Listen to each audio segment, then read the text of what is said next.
Good afternoon, friends, followers, channel members. Happy Monday. Another week is up on us, and our first flight of the week takes us down to Palma De Mallorca. Now, this was a destination that our channel member Chris Hogg asked for last week, so I thought that is actually a great way to start the week. Go somewhere nice and warm. Well, certainly warmer than here.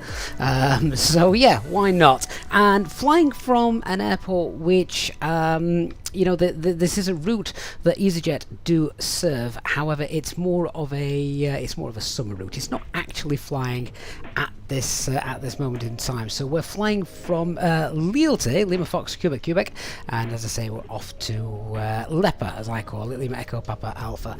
And yeah, so as it is not actually an active route that Easyjet fly, not until the summer months, our call sign will be the default for Europe Alpine, and we are the channel's default call sign 34 Alpha Mike. Yeah, so welcome on board, everyone. So glad to see you here. Hope you've all had a really good weekend. I've had a very busy weekend, which is why I've not been around. I think our last stream may have been, I want to say Thursday.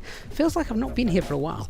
So really glad to see you guys come in, and hopefully we're going to spend a nice couple of hours in the air this afternoon with beautiful skies over France. Now, I say beautiful skies over France. While I've been sat here setting up, I've just been getting wave after wave of rainstorm. In fact, when I first loaded in, the visibility was appalling, definitely LVPs. That seems to have cleared up though, which is exactly what we want.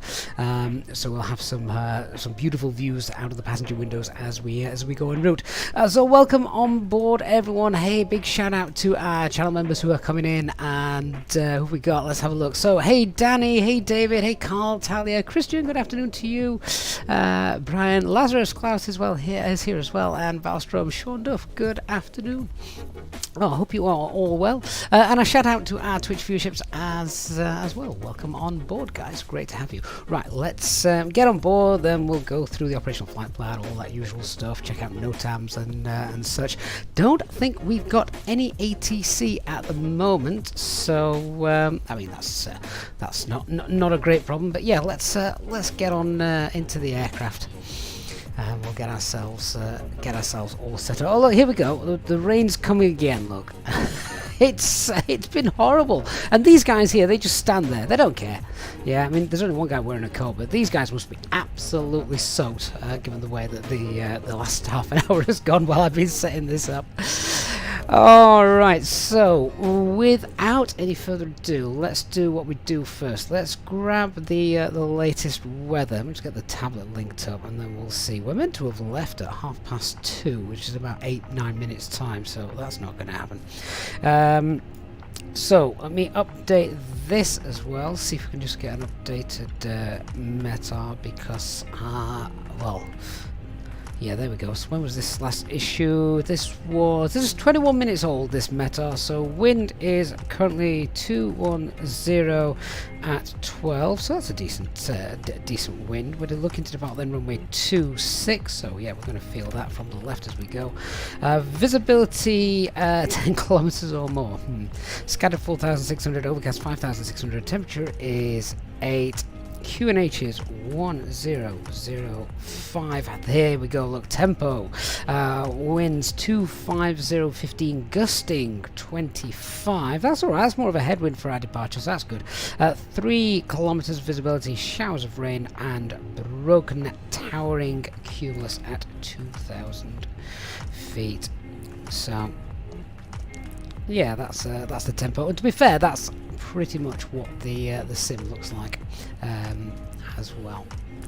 Right, just keep jumping back into the chat. We're not in too much of a rush today, which is really nice. Hey Dennis from Nova Scotia, hope you're well. God, I bet that's cold. Mads, do I think GSX Pro is worth it? Now that there are a lot of profiles out for you to be able to download on flightsim.to, yes, I think it is quite a nice immersion. Tally, just a wee bit of hypothermia. Hope you're doing well, mate. And Wally, good morning to you. Brian, it's going to get colder too. Yeah, I think tomorrow's meant to be freezing, I think, where I am in the UK anyway. At least that's what I am led to believe, so we'll see if that comes to fruition. Right, so that's the weather done. What's happening in Palma then? Let's see what we're going to see in about 3 hours' time. So winds currently 3008, that's nice. Varying between 270 and 10, that's fine. Runway 24 in use. 24 right, I should say. Normally you'd land on 24 left, but 24 right is closed at the moment. 17 degrees, lovely, no significant changes. So we can expect nice weather, I think, getting in. Let's have a look at the forecast whilst we're there. If that'll just show. Can we get the forecast for Palma? Come on, tapping away. Yeah, there we go.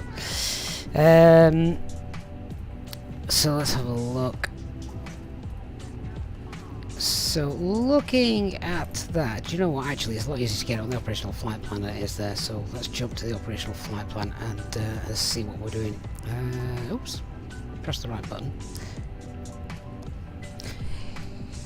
Right, so operational flight plan, here we go, this is the forecast. There you go. We've currently got 10 kilometers or more, QNH 1010, no significant changes, but if we just look down a little bit further, you'll see that actually as the day gets older, sort of in a couple of hours, the winds are actually going to start dropping, becoming light and variable, about 4 knots. So yeah, there's nothing to concern us with regards to getting into Palma today. Visibility starts to drop in the early hours tomorrow morning, but that's of no concern to us.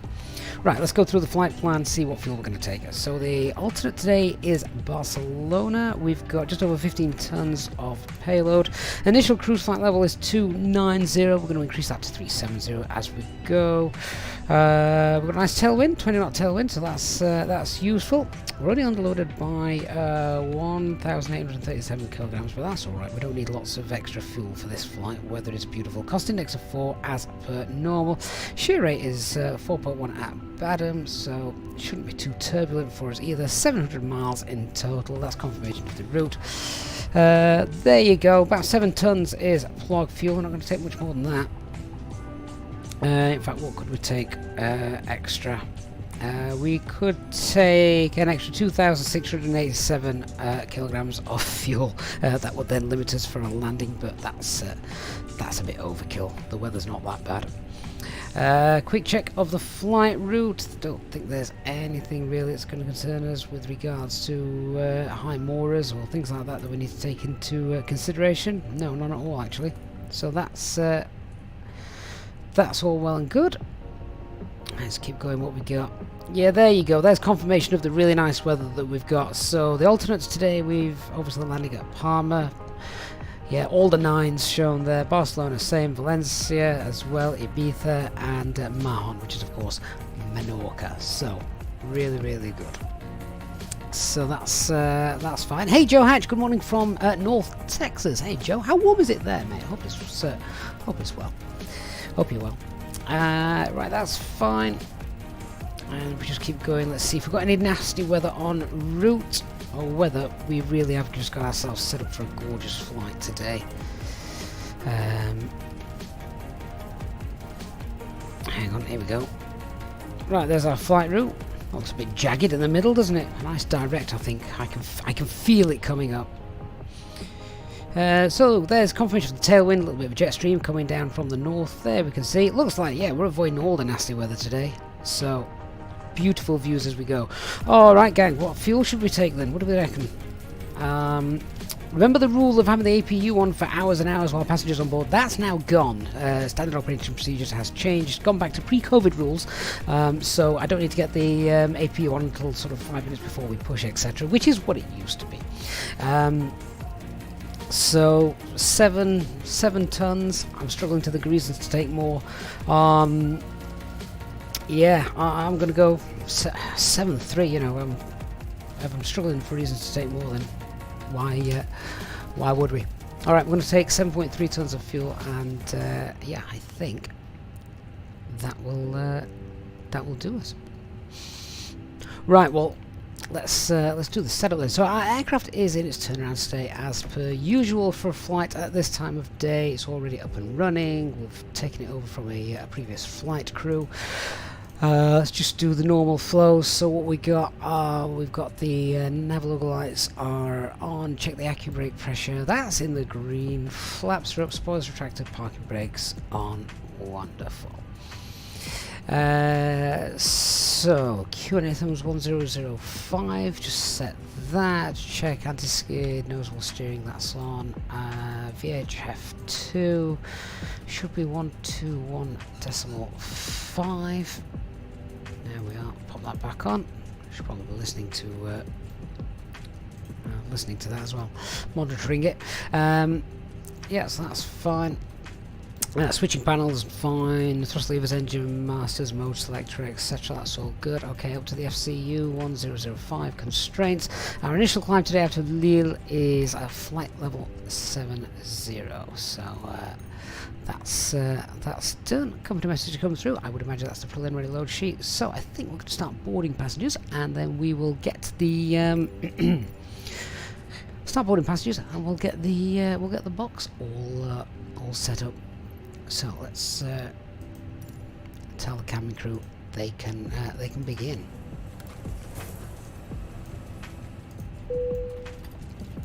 Cabin crew, we're all happy with how things are up here, so now open the doors and start letting our passengers on board. Thank you. No problem. Alright, so let's just go through the airport briefing, see if there's anything deaf we need to look at. That's ATIS, obviously. It doesn't matter if we're on VATSIM, there's no one here. LVP conditions, taxiway T3, T4 cannot be used. I don't believe we're in LPV conditions. Where is taxiway 3 and 4 anyway? T3 and 4, that's, yeah, okay, that's not going to bother us. We're not going to be departing from here. So yeah, that's of no consequence. Oh, let's just press nobody there. So, crew's already on board. What else have we got? Let's bring that back up. Communications, yeah, that's fine. Start and end of LVP, no run-up taps, don't need to do those. Taxi procedures, yeah, we know where we're going here, it's pretty straightforward taxi, so that's nothing to concern ourselves with. Cat 2-3 operations, yeah, not doing that either, not doing visual approach. Parking information, we're already parked, we know which runway is in use. Departure then, de-icing, don't think we need to do that, it's not that cold, is it? No, it's 8 degrees, we don't need to de-ice. Noise abatement procedures. Oh, noise abatement departure procedure 1 in use. Yeah, France don't like the noise, do they? So that's nice. The pilots must reach 3,160 feet. That's very very accurate altitude, isn't it? Must reach it as quickly as possible. Well, okay. Well, we're going to be doing that anyway if we're doing some noise abatement 1, aren't we? So that's fine. Right, let's get the box all set up then. So check IRS, we've got our 3 nav greens, aircraft status, right engines, right air cycle. Finally got that back in. I had an issue last week when I was swapping things around, and yeah, I forgot to update the air cycle. That wasn't good. So yeah, that's fine. Right, so let's do the data page and get the NADA page and get that all sorted.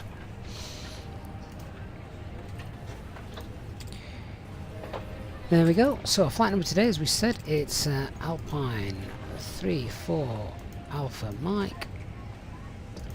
Cost index of 4, which is the Easyjet standard. Temperature is 8. The tropo on the flight plan is 33411. The aspect, yeah, I'm all updated now. I did it before we started. As I say, I was faffing around with stuff and forgot to update it for the last flight out of... where were we going from? Was it? I want to say Zurich. Could have been Zurich last week. It was that long ago. Let's get the winds in as well. Hey, Iswi and hey, sir, hey. Good to see you. Iswi, you've just ordered the Thrustmaster Airbus Captain's Pack. You are going to love it. That is exactly what I'm using right now. Right, there's our winds. That's fine. IRS in it. Let's check these are aligned. So we are stand Bravo 12. So we should have 50, 34.3, yeah, north, and 364, 36, 3 and 6 east. That's fine as well. Okay. And we are going to plan our cruise today flight level 370. Our initial climb is flight level 290, but we'll get up to 37 as we go.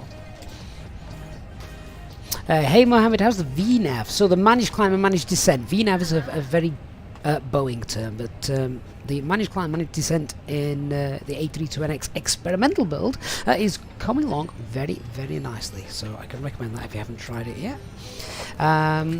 So departing runway 26, runway 1 and 8. They're not available for us. I mean, they're far too.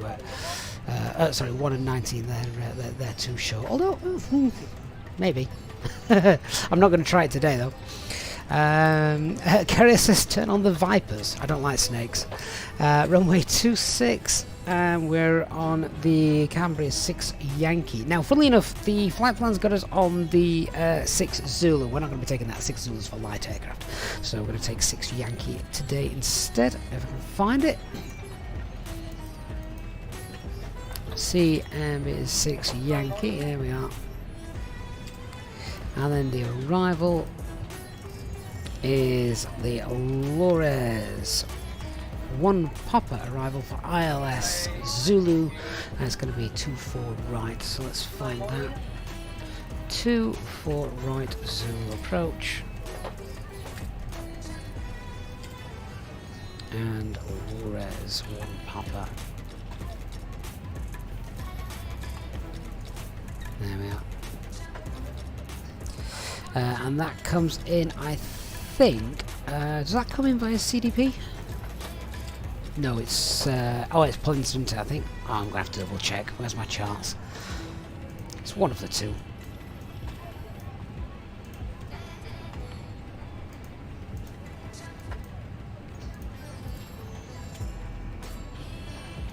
That's an initial approach fix. Yeah, okay, so it is via the POS. Pop that in. Insert. I'm going to double check this actually now. Let me just get the ILS chart up for 24 right.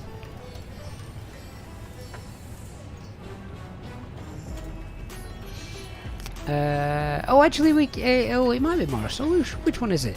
Is it Polensa or Morris? Right, well, I'll tell you what. That's one way to find out. Let's see what it looks like on the box. That looks fine. Just see what the arrival comes up as.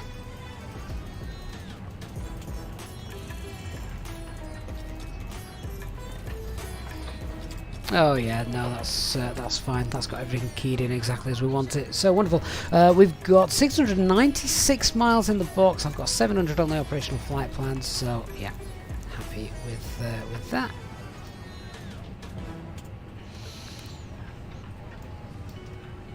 So that's all done. Onto the RadNav page then. I don't know Lille at all. I don't know what RadNavs are, nav aids are available. Is there a is that a VOR? It's a low frequency VOR. That 109.0 LEQ. It's probably auto tuned anyway. Yeah, let's just hard tune that LEQ. And always worth having a look at the approach in the Jefferson charts, because they show a lot more information. So yeah, it's alright. There aren't actually any other ones here.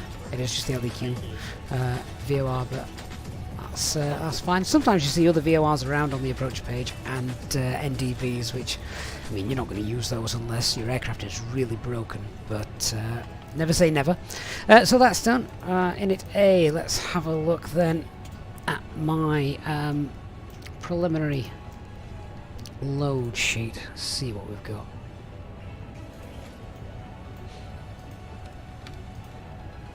There we go. So 0 fuel 59.2 rounded up,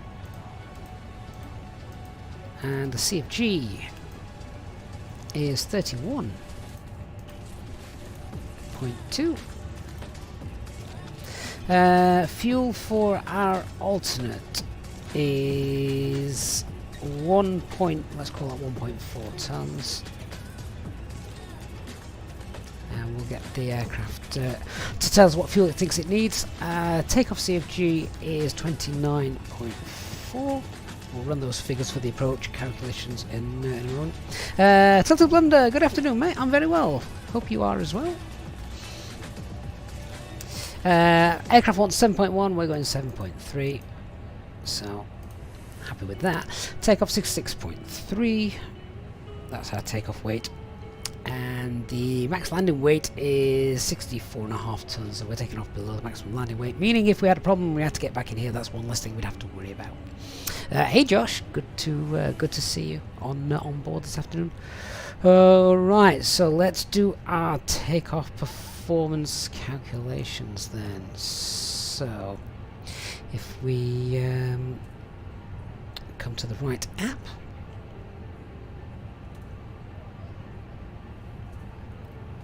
so we're going runway 26. It is absolutely not dry. It's been throwing it down for the last hour here. Flaps 1. Don't need to force toga. Anti-ice will be on the engines. Just because we've got the rain, so we've got the moisture. It's only 8 degrees, so it's below 10. So takeoff weight is, what did I say, 66.3, and the takeoff CFG is 29.4. Just grab the live weather. Now we've got an intersection data here. I'd love an intersection departure. Excellent. The reason I wanted an intersection departure here was otherwise if I had to do full length, I've got to backtrack, and that wastes time and fuel.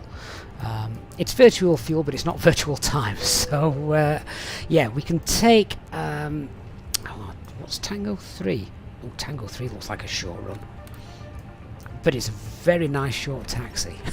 Should we do that? I'll tell you what, if we let's make it interesting. Right, let's go. You probably wouldn't do this in real life, but let's go config 2.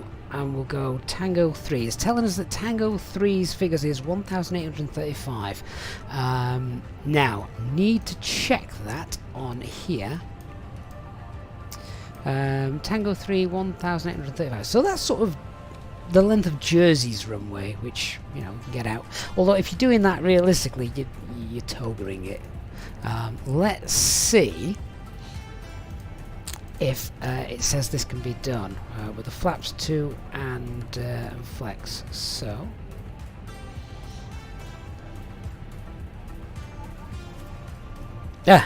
flex temp, no. If we're doing that, it's going to have to be toga. Well, you know what, I'm not footing the bill. So yeah, let's go flaps 2 toga and a short runway. Something different. Alright, pop that into the box. Something exciting and different for the first flight of the week. So V1 then is 116. That's nice and low. We normally do togas on Tuesdays. Toga Tuesdays. 135, 135.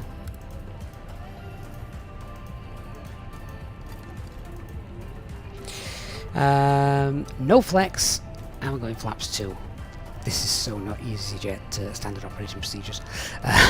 Right, thrust reduction acceleration value. We already said that it's noise abatement 1. We saw that, so just get confirmation of that on here. Yeah, so thrust reduction acceleration value is 16353135. So let's pop that in. Danny, when was the last time I did toga? I honestly can't remember. I'm going to have to mentally, you know, remind myself when we're going there that we are doing toga. So, transition altitude here as well is 5,000, so that's fine. So, thrust reduction, let's put that in. So that's 1635 3135, and the engine out is 1135. So the fact that the engine out procedure is nice and low as well just tells you that that's the acceleration altitude.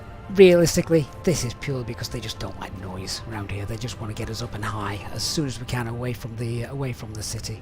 Nothing to do with terrain or anything like that.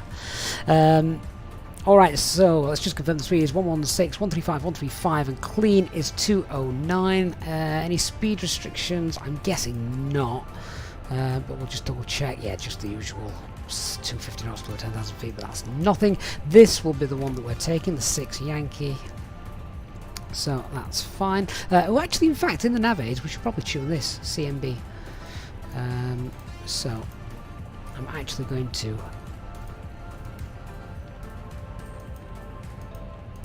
pop that in VR2 and CMB.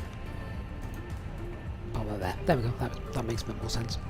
Right, so the engine out procedure then. We'll copy the active. And then secondary flight plan. What we got? So yeah, there's no terrain or anything like that around here. So the engine out procedure is standard. No terrain. 1700 feet. Left turn as bar. Alright. So let's pop that in. Engine out SID, create a waypoint, and that can be based on that can be based straight out of here. So this is from Lima Fox. Cubic, runway 26. The runway track is 256. We'll pop that 15 miles out. So that's where we're heading to in a straight line. If we lose an engine after V1, pop that in now, and then from there we're headed to, where are we going? Asbar. Sounds like the name of a nightclub. Enter the holding information for Asbar, 014 left turns.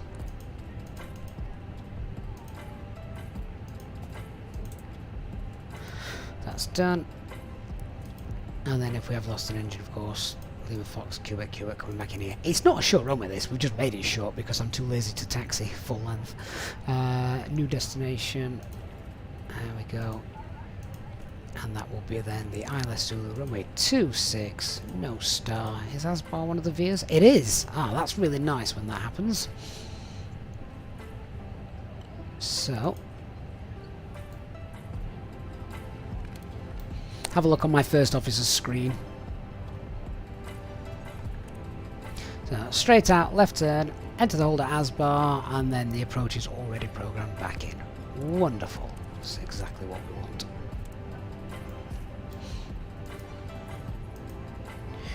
Beautiful. All done, all done. It stopped raining, but that doesn't matter.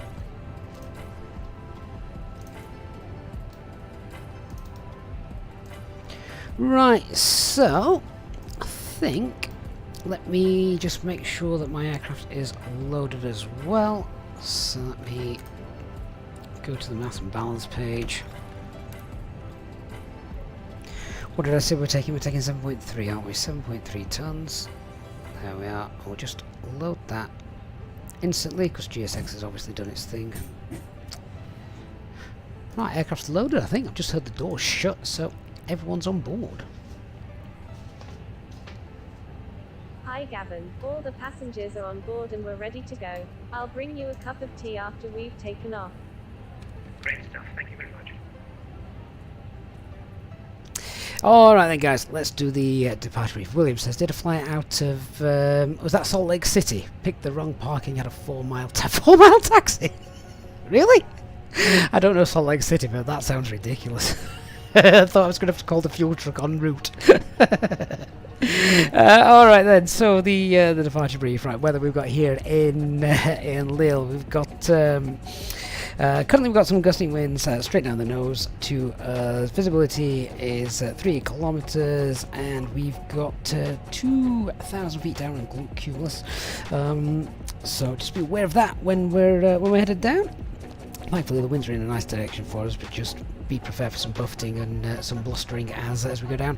The weather en route is absolutely fine. A little bit of a tailwind pushing us down there, and then the weather as we get down to Palma is actually improving as the afternoon goes on. So the winds are nice and light at the minute, and they're tipped to get even lighter. So it should be a beautiful flight, no weather concerns. Aircraft is type 1820, nothing is broken, not yet anyway. fully serviceable with the exception of the weather radar as per normal. No times to be aware of, nothing here that's going to affect us, and at the other end the only real thing is runway 24 left is closed, so we're unusually landing runway 24 right, which takes us in a bit closer to the terrain on the right hand side of the aircraft. So if you're still fighting for your seat, get yourself on the right hand side of the aircraft, because it's going to be a beautiful approach on that side of the from that side of the cabin. Alright, so threats to be aware of here at Lille. A bit of unfamiliarity. I don't know Lille too much at all, so there is that. Personally, I'm also quite a bit tired as well today. I've got a bit of a headache going on, but that's just had a busy weekend. So there's two threats that have nothing to do with the aircraft at all, or the airport at all. It's just personal threats. Yeah, in terms of anything else around it, there's no real terrain. There you go. They have a look on the screen. You can see there's nothing that's really going to affect us, or make us worry about too much.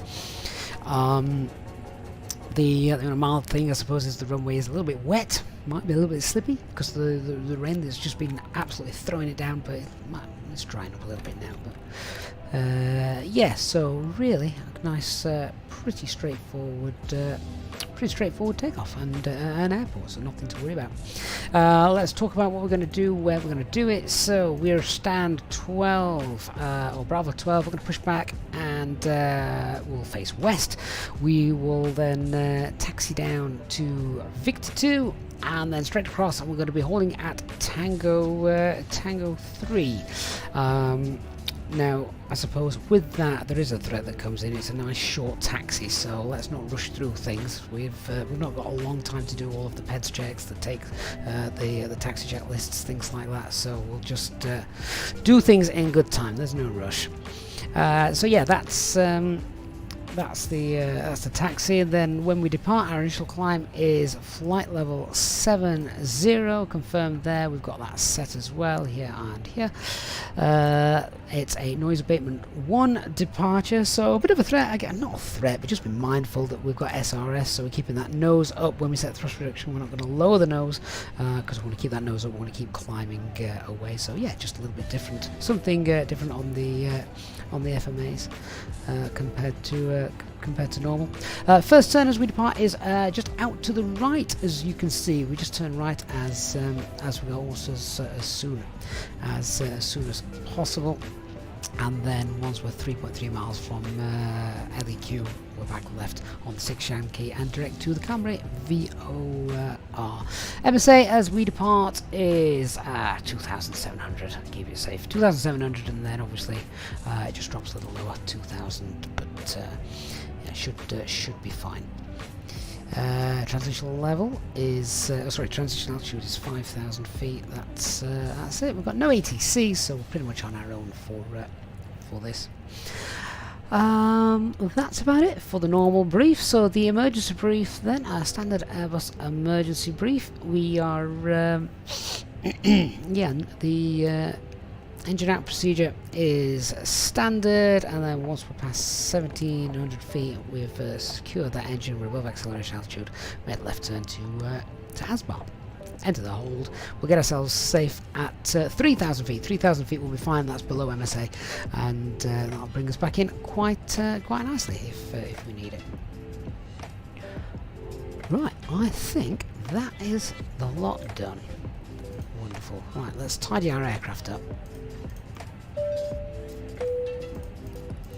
Ladies and gentlemen, on behalf of myself, the first officer, and the cabin crew, may we welcome you on board this Easyjet aircraft for your flight today.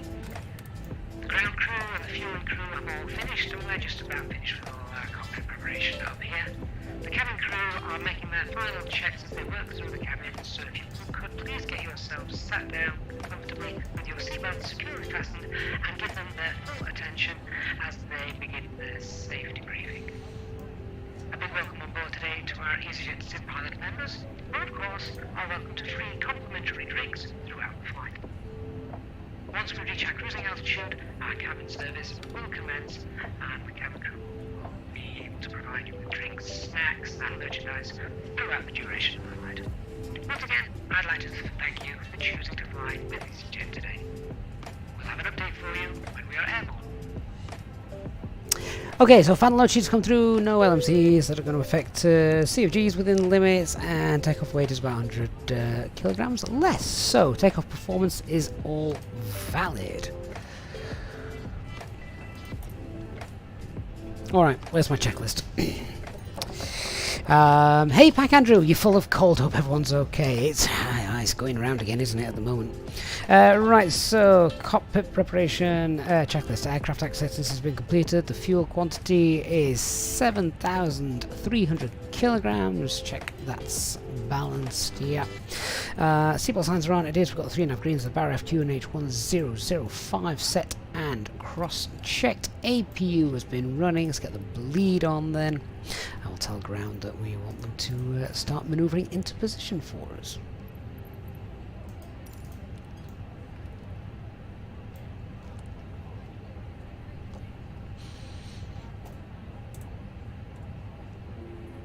Here she comes.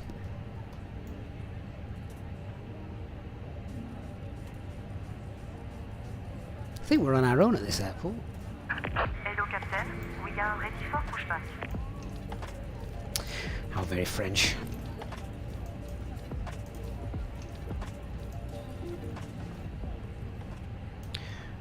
Right, need to make sure that we are on Unicom 122.8.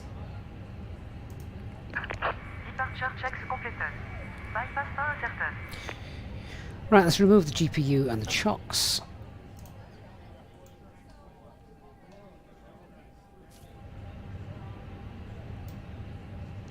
Why have I got amber reverse shown on there?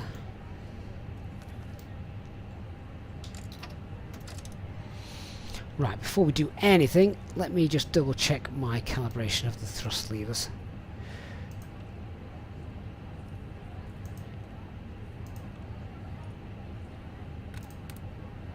Ah, I know why.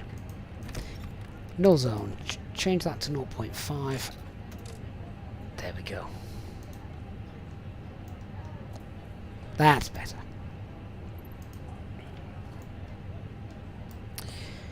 Lille traffic, Alpine 35 Alpha Mike stand, Bravo 12, pushing back, facing west.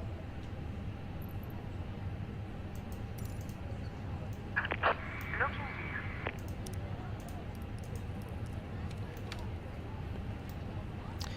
here. Right, packs are on. Oh, don't turn that on.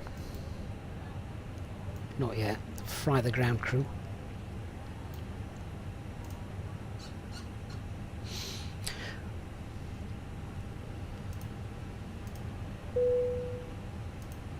Cabin crew, please van doors and cross-check.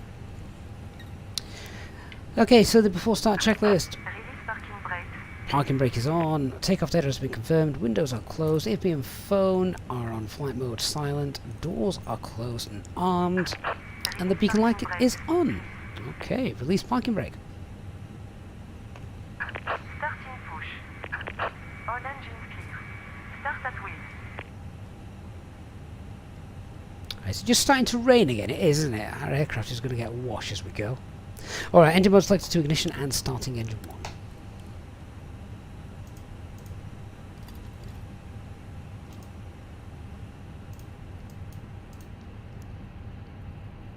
If you've enjoyed the stream so far, I would say the flight. We haven't even flown yet, but if you have enjoyed the stream so far, guys, please do remember to hit the like button before we get going and you get yourself safely seated down.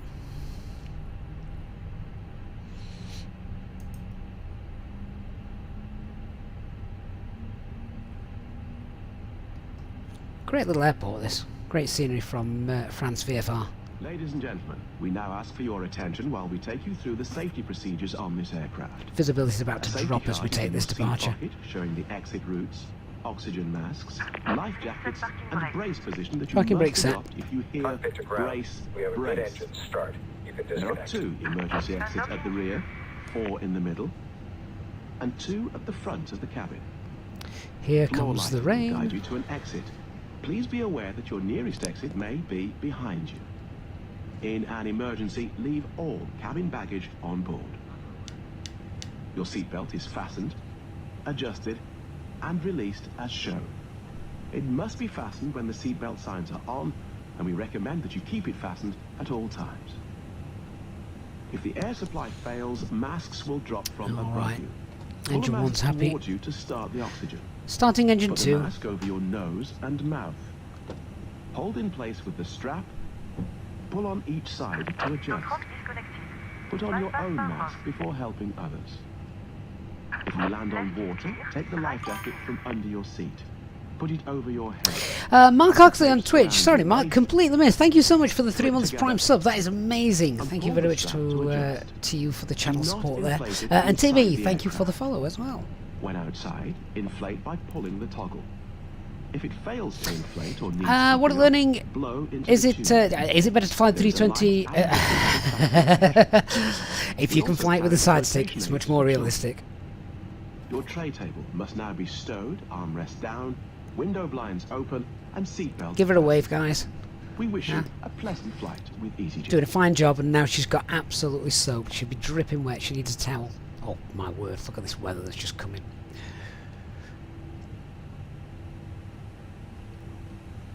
Okay, engine number 2. There you go. Now available. That's what we wanted.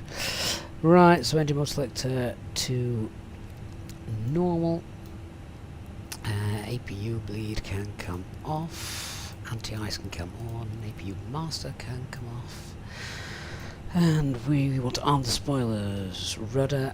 We're going flaps 2. Remember. And let's just set the trim.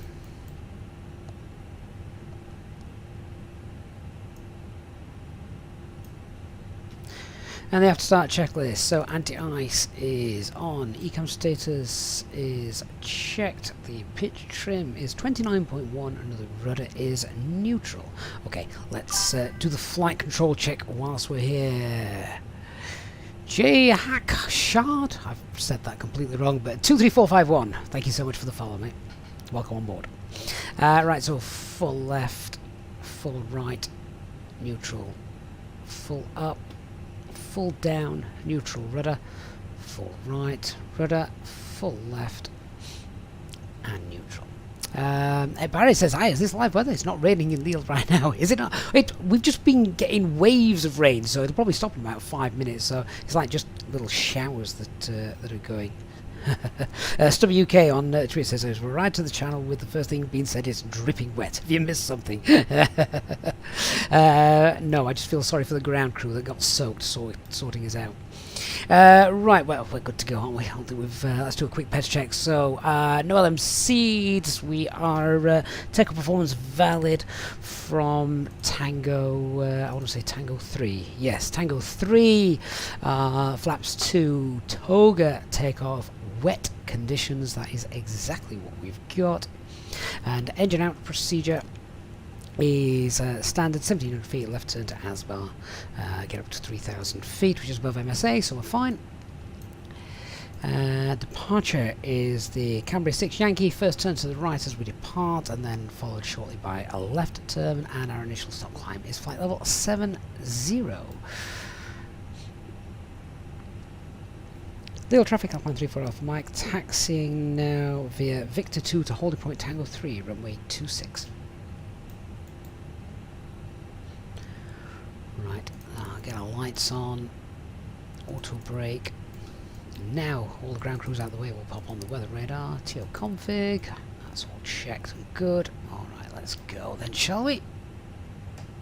Andrew, no schoolroom for me today. Got out of that one.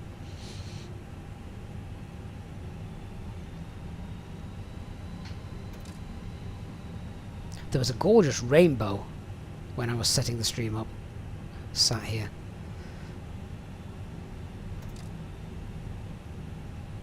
Alright, taxi checklist, flight controls have been checked. Flap setting is config 2, FMAs, climb, nav, blue 152, 7000, radar predictive which is on, ecam memo, takeoff no blue, EFB is stowed and disconnected.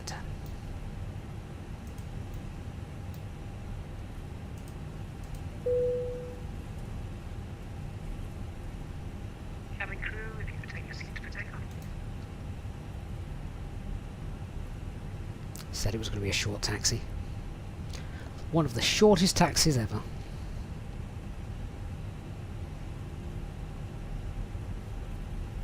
Carl, you've wondered if they still got the snow at Mallorca like they had a few days ago. I have no idea.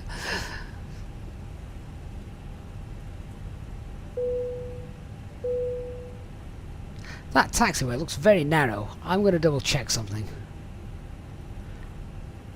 Can we take taxi Tango 3? That looks very narrow indeed.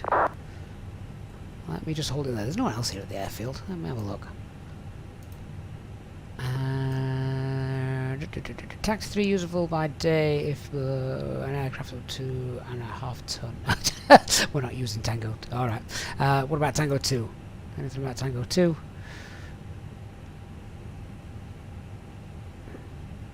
No, doesn't say anything about Tango 2. Alright. Slight change of plan. We'll go Tango 2. Takeoff performance still valid.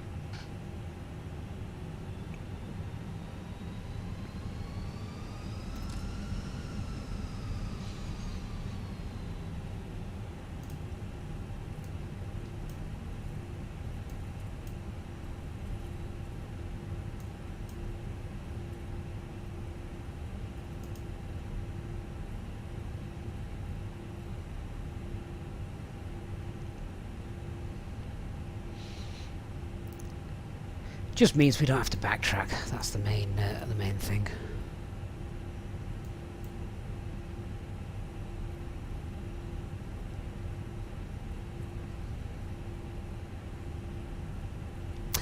So who asked me to pop on the wipers earlier? Pop them on.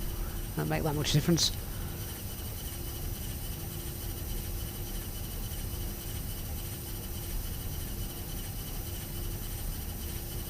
Azad, is there a big difference between the fly-by-wire and the Phoenix? The Phoenix is just a little bit more complete. You know, everything works. You've got the second flight plan working. The way it handles engine failures is a bit more realistic. A lot more realistic. Beta targets and things. And of course all the failures that it has. God, that is an annoying sound.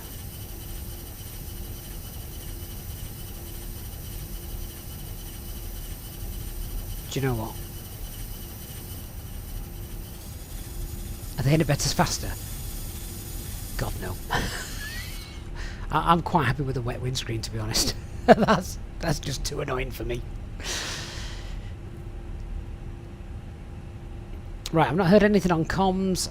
Approach path is as clear as we can get it. Looking at that.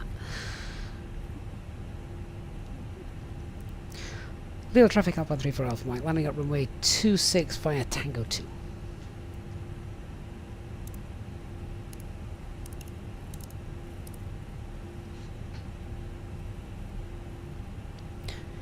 Alright, lineup checklist. Cabin is secure. Takeoff runway is intersection Tango 2, runway 26.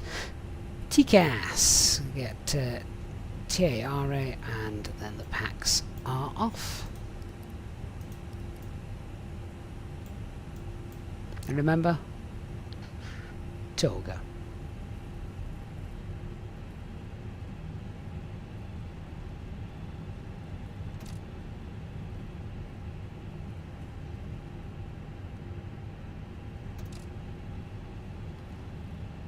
It really is coming down, isn't it?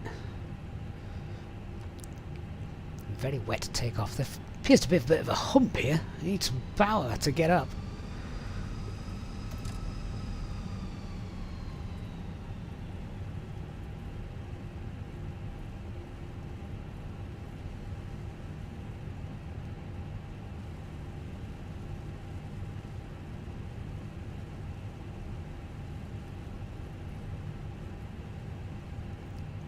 Alright gang, let's go to Palma where it's sunny and warm.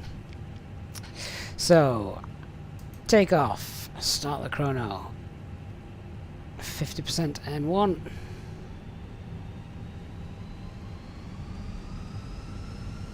Engine's happy, and Toga.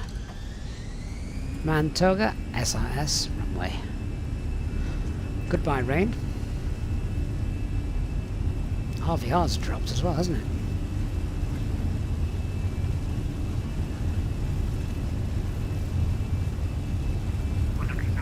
Checked. V1. We have to take off now. And rotate.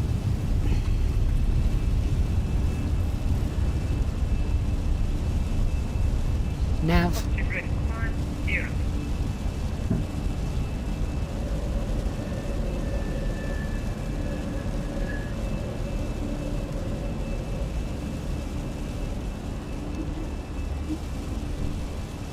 SRS.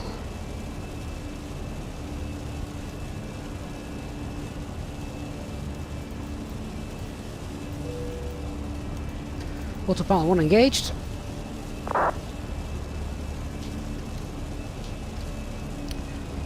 Thrust climb.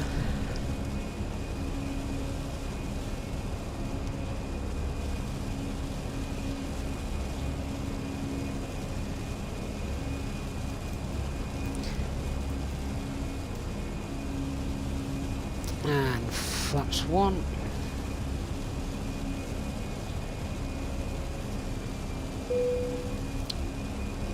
Thrust climb.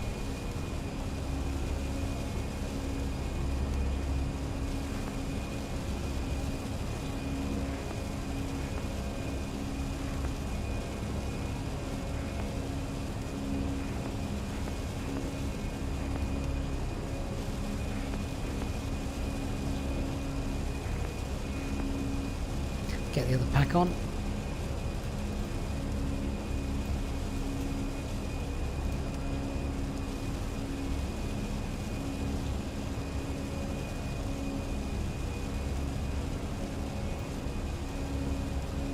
Well, I'd love to show you a nice view out of the window, but ugh, I can barely see the floor.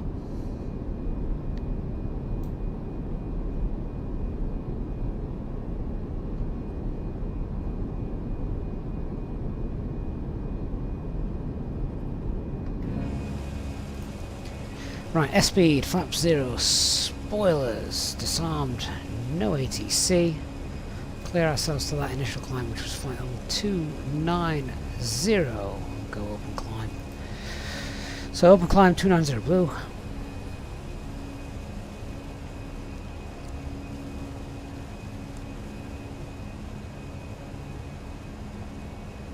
Going to be interesting to see how deep this cloud layer is. Ding the cabin crew. They can start prepping their cabin service. I don't think we need that.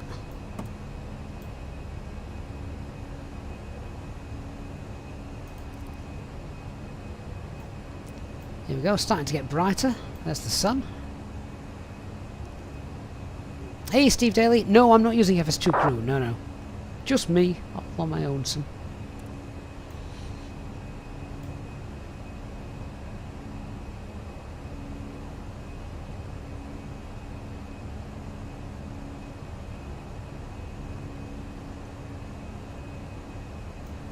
It's getting quite bright actually now, isn't it?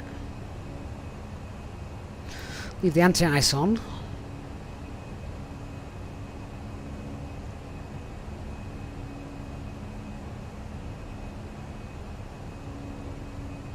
Tell you what I didn't do right there. I retracted. I went to flaps 2. Sorry, I went to flaps 1. A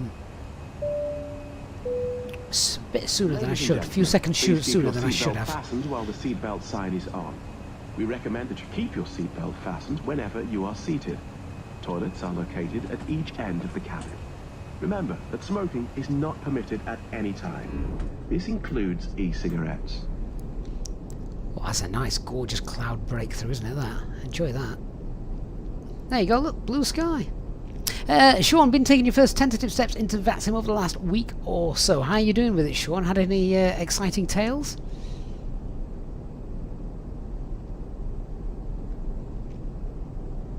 Steve, so I use self-loading cargo for those, they're just a little announcement mod. Hey Frost, good to see you.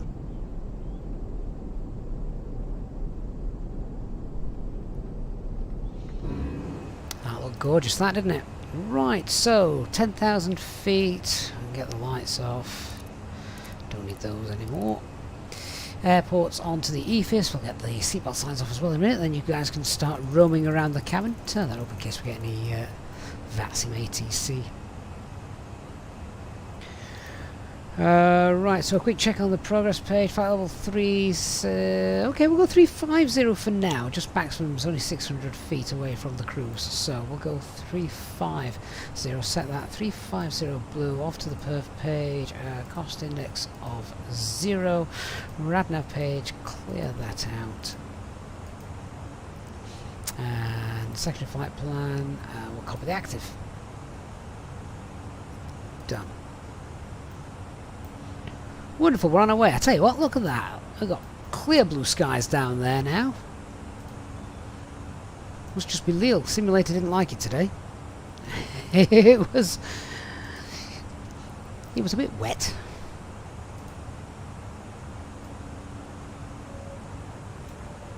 Right, on Unicom, on our way. I think seatbelt signs can come off now as well, yeah? Anti-ice can come off as well. Till we get to that next cloud layer.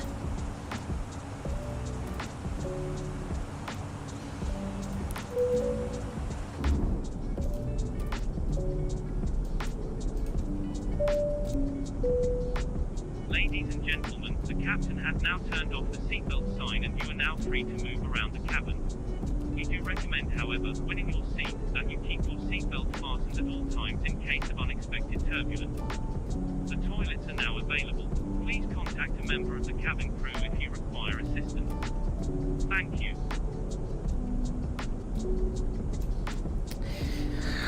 Right, that's it now. We'll monitor the aircraft as it climbs up. That looks gorgeous. I love it when the aircraft just banks and you get that little reflection off the wing. Sun is just in the right place.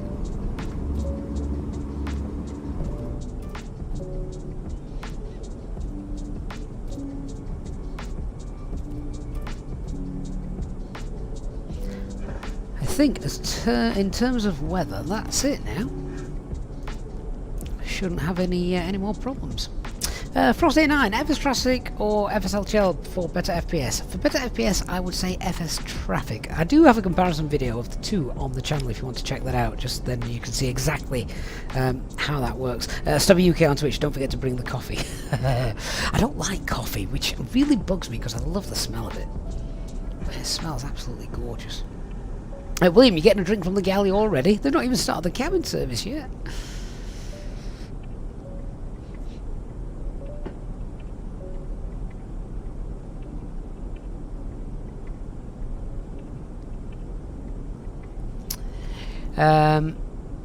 So yeah, Sean, how you been doing? You've been mainly sat as an observer just to get that handle on the communications. So yeah, the thing is, you think you could do a clearance taxi takeoff. It's only when getting handed over and coming into land that's putting you off with regards to what to say. I'm trying to remember where my first flight was. I think my first flight was, I want to say Manchester to Athens, and I've loved that route ever since.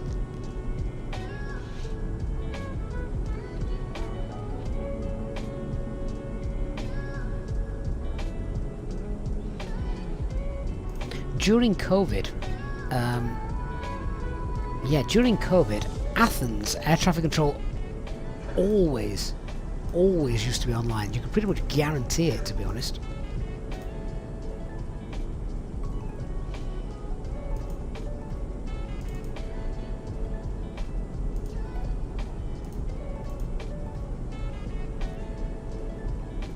Shouldn't take us long to get up to our cruising altitude, I don't think, today. We weren't that heavy. Well, we were below maximum takeoff weight, weren't we, when we went? Pel Vanderver says quite a long flight for the first flight. Yeah, it was, but it was in the day. You know, I wasn't streaming it or anything daft like that. It was a long time ago. So it was in the days where I'd sort of think, well, I've got a list of jobs to do, so I'll set up for a nice long flight and just have it on sort of like the screen next to me while I do stuff. That's exactly what I did. And I used to make it. In fact, I tell you what I used to do. Couldn't do this anymore. But I used to like replicating real flights, just the same as we're doing now. So what I do is I used to have pretty much almost a schedule, a daily schedule. And I'd go sort of like Manchester, Athens, Then the next day, another real flight, something like maybe Athens to Milan, maybe. Then Milan up to, I don't know, out to maybe Geneva, although that's not a very long flight. Maybe over to Porto. Basically, I created a list of flights that were all, they were all about 3-hour flights in total, and that was enough time for me to, you know, enjoy it, get the VATSIM ATC in, and then also have time in between when there might not have been any VATSIM ATC available, which was fine. If there was no VATSIM ATC available on the cruise, it was fine. I mean, I could go and get on with the jobs, but yeah, it worked nice.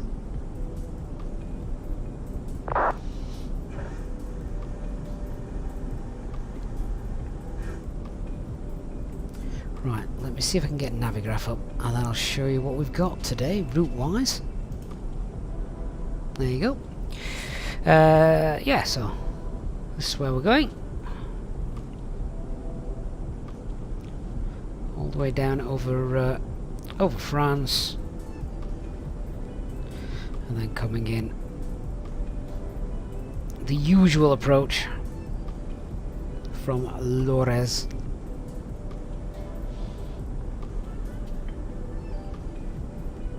I do like the maps on the new Navigraph. I mean, you're looking at this Navigraph. This is on the tablet now. They've updated it, haven't they? So the new Navigraph is not just on your desktop app, but it's also on the on your tablet, on your phone. So this is my tablet here. So yeah, looks good. Seems to load a bit faster as well.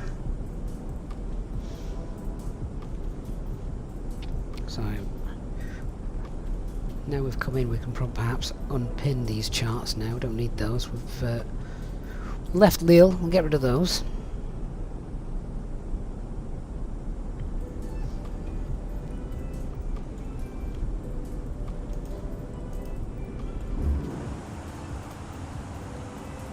I'll do some top of climb checks and that when we get there. Get some en route weathers to see, but what's the temperature? Just going through a bit of a cloud layer. Oh, minus 43. Don't need the ice. Hey, Mona Lima and Dr. Magic. Hello, Doctor. Good to have you on board. It's always good to have a doctor on board.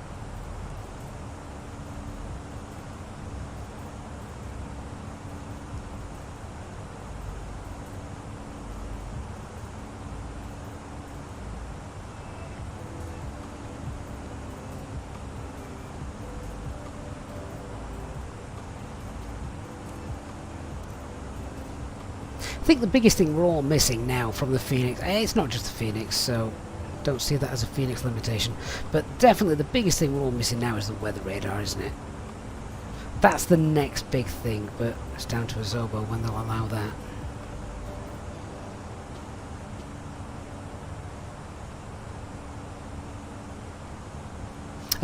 Andrew, the bot isn't open yet for the points. Give it time. Let's get up to cruise. So the flight time today was, I can't remember, 1 hour 40, something like that. Looks like we're going to land just before 5 PM local time here in the UK. So that's nice.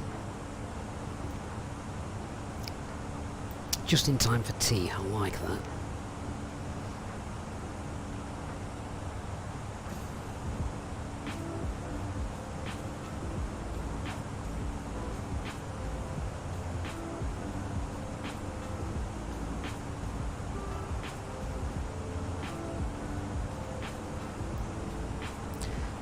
So if we just keep an eye on the progress page, we could maybe get to 3.7. Just as sort of like a loose rule of thumb, it's quite nice to always have 1,000 feet margin between what you're doing and the recommended maximum. So we're burning fuel and getting lighter.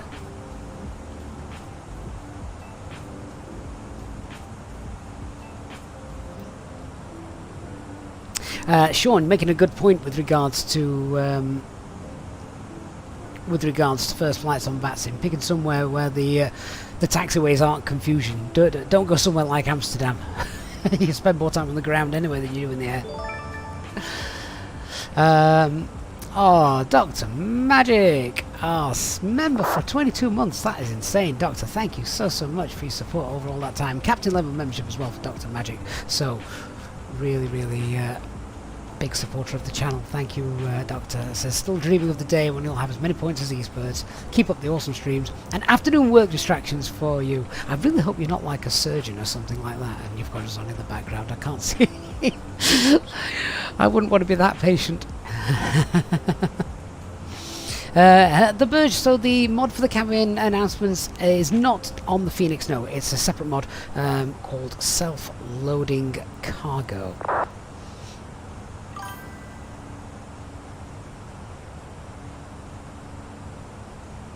Somewhere Simulated, that is a great name. Welcome to our Twitch channel. Thank you for following. Do love seeing other aircraft as well with their big contrails. That is FSTraffic doing that. Well, both FSTraffic and FSLTL, both of them are responsible for the model matching here in VATSIM at the moment.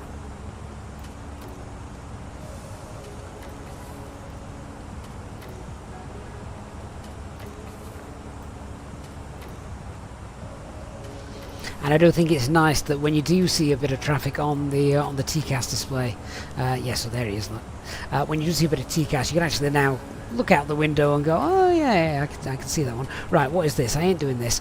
Let's do a little direct, shall we? Let's go direct Okiko rather than this little dog leg here. There's no one around, so we'll go direct to what was it? Okiko. Find that. There we are. There we are. That looks much better. Although, to be honest, we might as well just go straight to Lakop. Yeah, well, why not? There, that's much more of a straight line. We'll pop the beam points in as well. And insert that. Okay, there we are. Direct Lakop. And Dr. Random resubbing for 7 months with a prime sub. Dr. Random, yeah, is that you, Dr. Magic? I need to double check that. But either way, Doctor, thank you for the resub on Twitch with the 7-month prime sub. That is amazing. Thank you so much for supporting us. Oh, it is you. Yeah, Doctor subscribed. Fantastic. Great stuff. Awesome channel supporter. I really do appreciate that. I really do.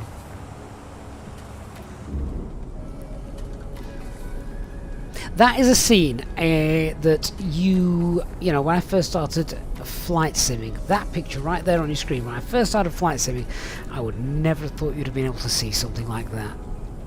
Because as good as weather add-ons were for FSX and, you know, Flight Sim 2004 and whatever it was, you could get weather add-ons. Rex was one of them, and there was other kinds of things as well that made metars more realistic and things.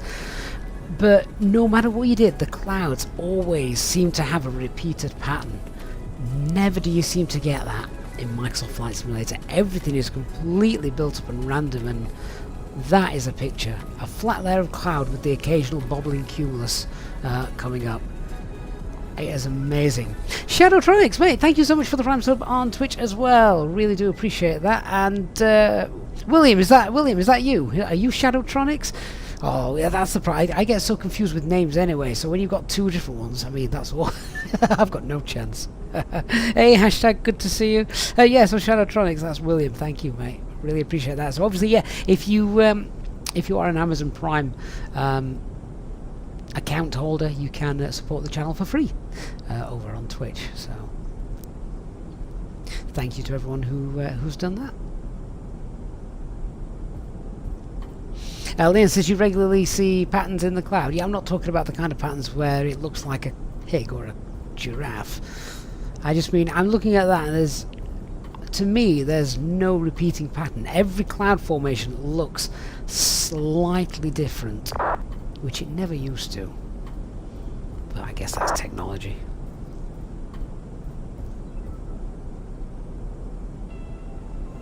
Even right out into the distance. What we got over the other side? Oh no, that's not as impressive. I'd rather look at the clouds.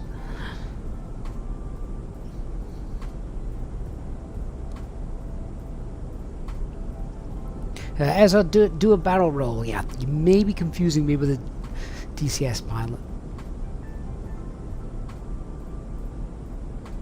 Then you're talking about, a grid-like pattern. Yeah, honestly, I've never seen that.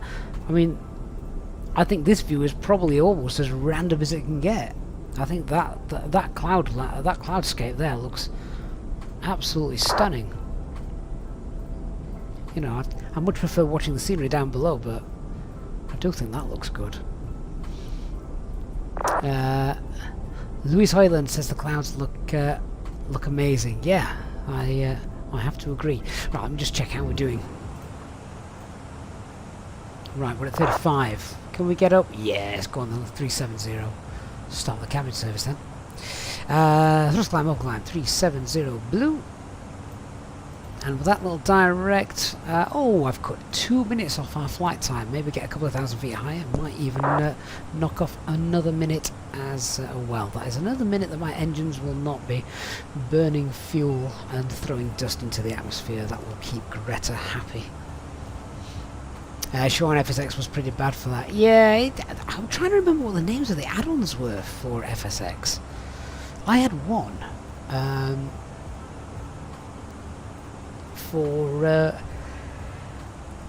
It certainly wasn't the most popular one, but it worked for me, and that was just for injecting realistic weather into the sim. Not the textures, just the meta, because that was another thing, wasn't it? You could get different textures for the clouds and things to look more realistic, but then you also had to get the metas that were realistic as well. Now now in Microsoft Flight Simulator at the moment you can't get replacement cloud textures. These are completely locked, so all the clouds that you will always see in Microsoft Flight Simulator are default. The weather depicted though, there are is there 2 or maybe just 1 weather engine currently out. I've got another aircraft down there somewhere. Oh yeah, there he is. Brian, Active Sky. Sean also used Active Sky for FSX. Yeah, I didn't use Active Sky. I had Rex, but I didn't like it. I loved the Rex, the textures. The cloud textures for Rex was amazing. But I didn't like their weather engine. I found that far too confusing. So I had a really basic one. It was still payware, but it was very, very good. Leon, they're not textures though, it's very much, yeah, you know what I mean, Leon.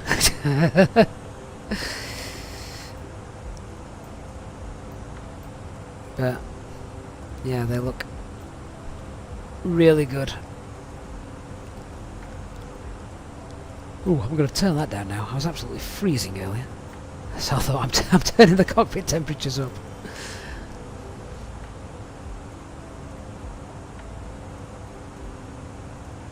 Klaus, when you walk the dog and you listen to ATC, the live ATC app, you must says he must admit he misses female voices on VA Pilot. Gives a nice atmosphere on frequency. That is a great question. When was the last time you heard a female pilot on VATSIM? Yeah, I'm trying to remember now. I think we might have had a female air traffic controller once, and that was a long time ago. So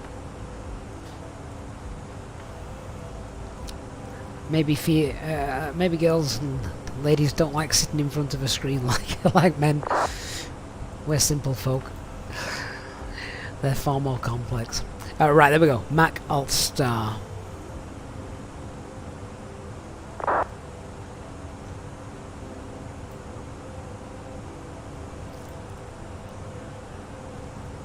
And Alt Cruise. I'll set TCAS to below. Cost index of 4. Oh, I told you we'd knock some time off. Look at that. There we are. That's beautiful. Right, let's go through the ST pages. Now we're at top of cruise.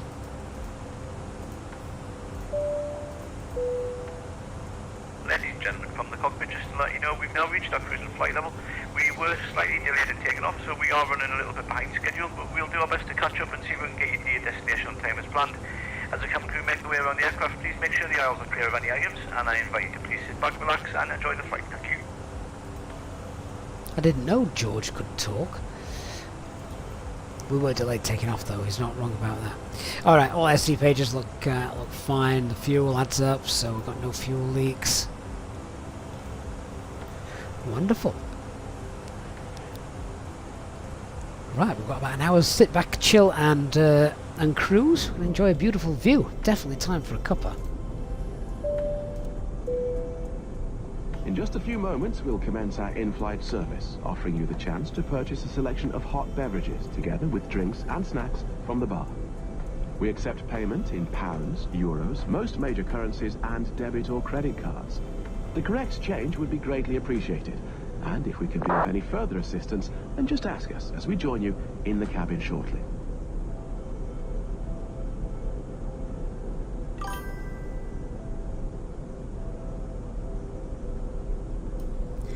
And Blaster, thank you for the follow on Twitch. Good afternoon. Thank you for coming on board. You join us as we just get to our just reach our top of climb.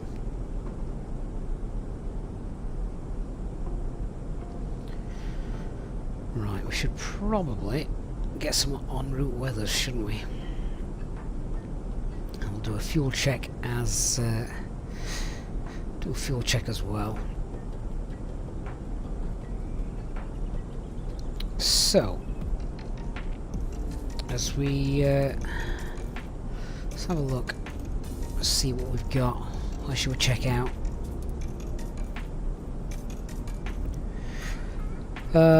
So we're gonna have a look at Lille. Not Lille. We've departed Lille. Lyon. We'll have a look at Lyon. We've also got Toulouse. Check Toulouse out, just down there. I'll have a look at Barcelona as well, I think. And of course, we'll have a look at Palma. Right, okay, let me see if this will work then. So, we're on my tablet at the minute. If we go to the Simbox app, I kind of like to keep a view here as I'm doing this.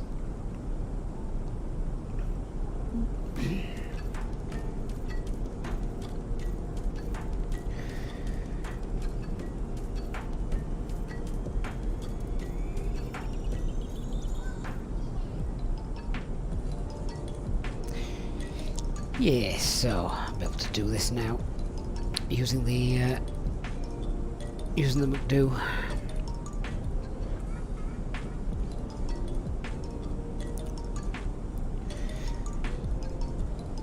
So what's everyone done this weekend? All had a decent weekend, I hope.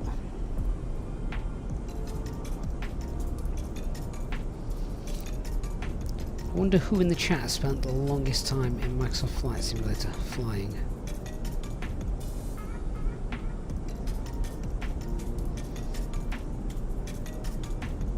Right, so we'll send that one off, and we'll have a little look at Bordeaux as well.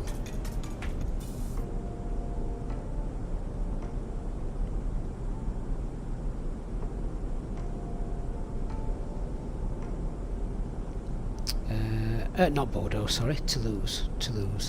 We're a bit too far to the east of Bordeaux for that to be a viable option, unless the weather is rubbish everywhere else. We'll check out Barcelona.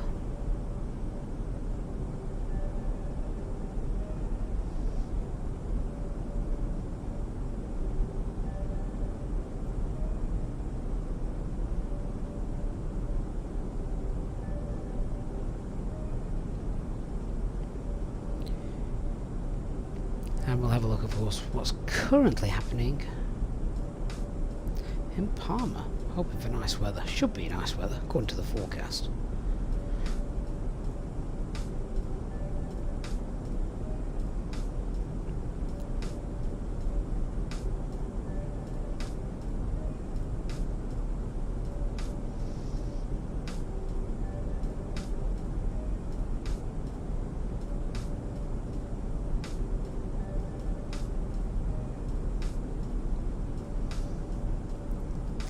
I was hoping that we'd have nice, almost cloudless, cloudless skies. Oh, what's happened to my connection? Lost that then. Yeah, I was hoping we'd have cloudless skies, but that doesn't seem to be the case, sadly. Always fun looking at the beautiful scenery down below.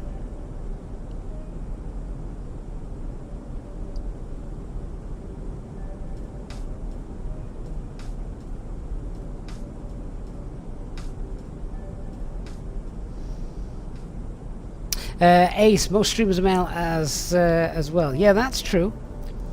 Katie Pilot, though, over on Twitch. Awesome streamer. Real World Pilot as well. Type rated on the 320.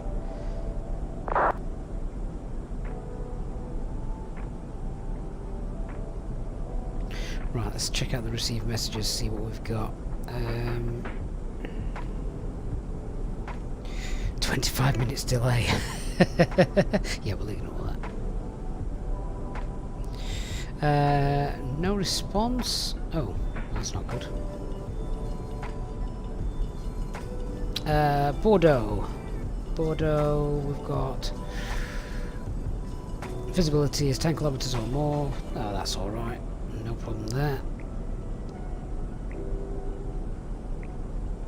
Light winds as well, so if anything goes wrong or one of the passengers has a heart attack, we can go and get into Bordeaux.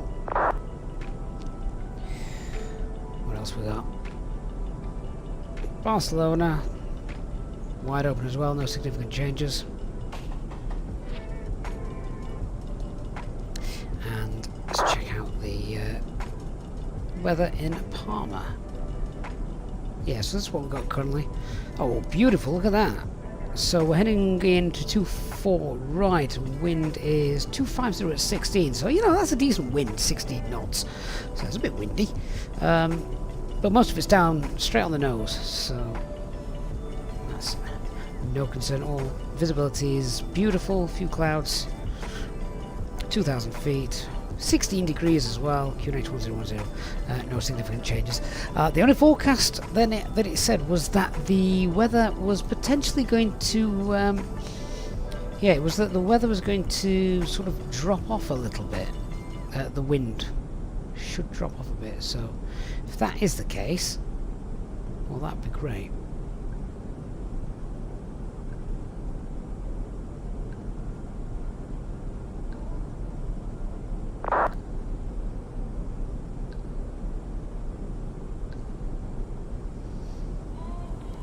We'll also be able to do a nice flaps 3 landing, I'm betting. It's a long runway. Got the headwind straight towards us. So we'll offset our toga takeoff that we did with flaps 3 and a nice headwind to get us down, so that should work wonderful.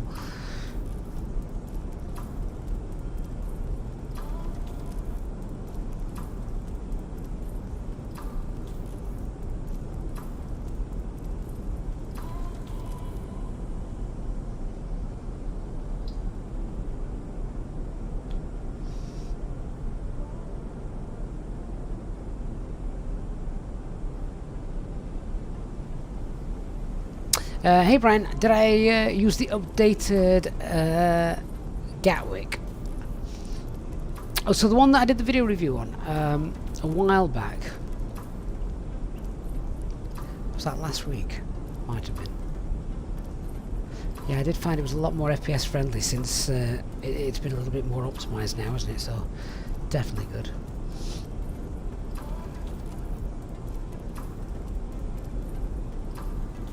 Tally says not up on Twitch streamers. Stopped watching Twitch as the adverts got in there. Yeah, so Twitch does obviously have a lot of adverts. You've got to be a subscriber to the channel or channel member, whatever it is they call it. Yeah, it's you've got to be a subscriber, haven't you? But yeah, Twitch, well, it's owned by Amazon, isn't it? Like, he's got to fund his rockets somehow.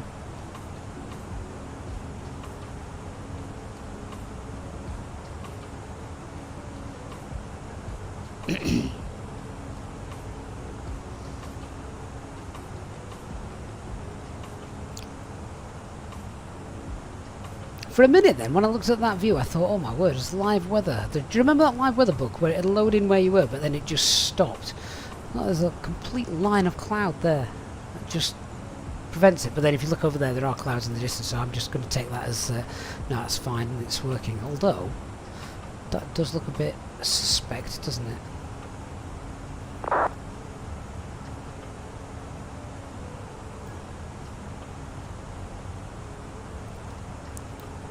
Hey, Cricket Farmer, how you doing?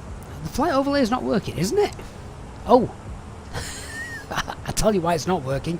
I closed it down by mistake. Hang on a minute. Let me pop that back in for you.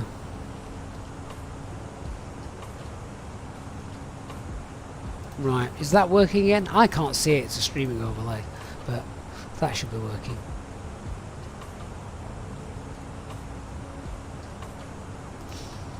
Right, so where are we? Currently at Cookor. Let's see what fuel we've got.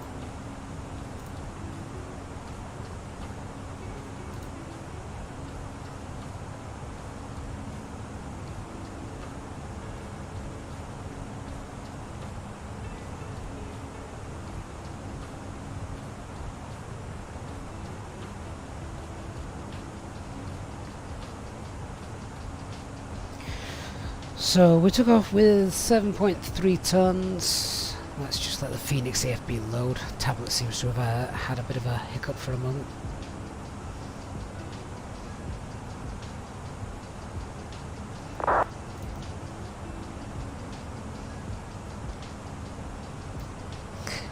Right, that's interesting. Guys, check out the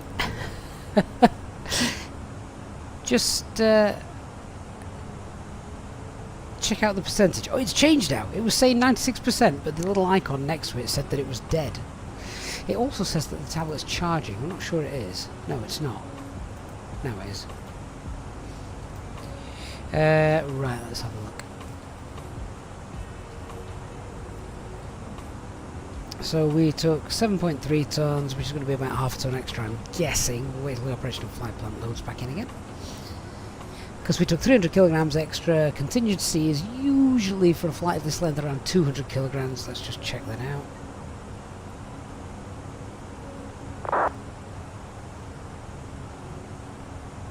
Yeah, there you go. So contingency 5%, 205 kilograms. So overall we've got about 500 kilograms extra. Let's work out. We have just passed Cookor. Just need to check that. See if I can find it.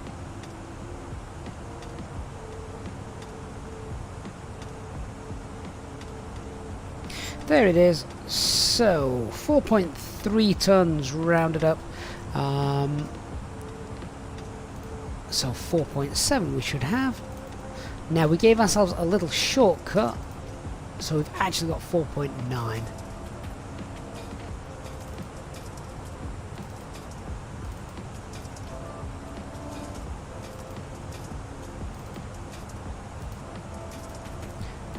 Definitely take that. Right, clouds are disappearing. I'm hoping this is not a live weather bug. No one else has reported one or anything like that. Doesn't look like they disappear quite as drastically over on the other side of the aircraft, but that side, look, there's a clear line. Maybe it actually is just a weather front that's been simulated. Because look, we've got weather over there, which I think is where we're headed, to be honest. But yeah, that looks quite neat. And you, 1E5, mate, thank you so much for the Prime sub. Really do appreciate that. Thank you for your support of the channel.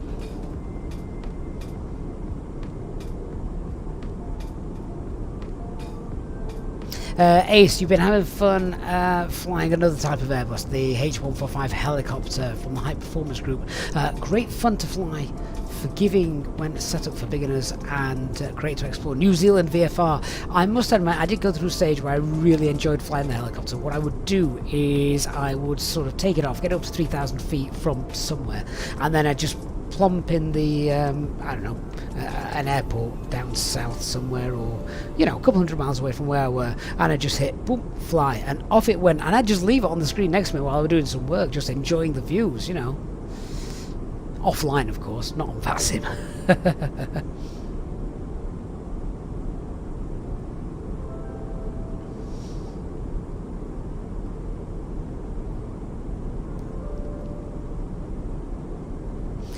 Quick check on VATSIM ATC. Don't think we've got anything around at the moment. No, doesn't look like it. No, that's alright. We have each other for company.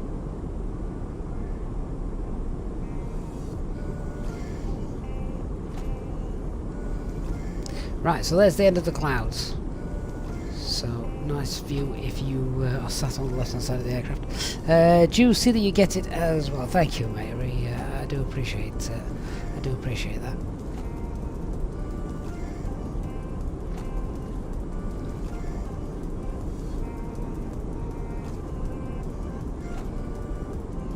Hey Danny, can't you add the extra fuel at the beginning to your flight in SimBrief so you don't have to figure out how much you should?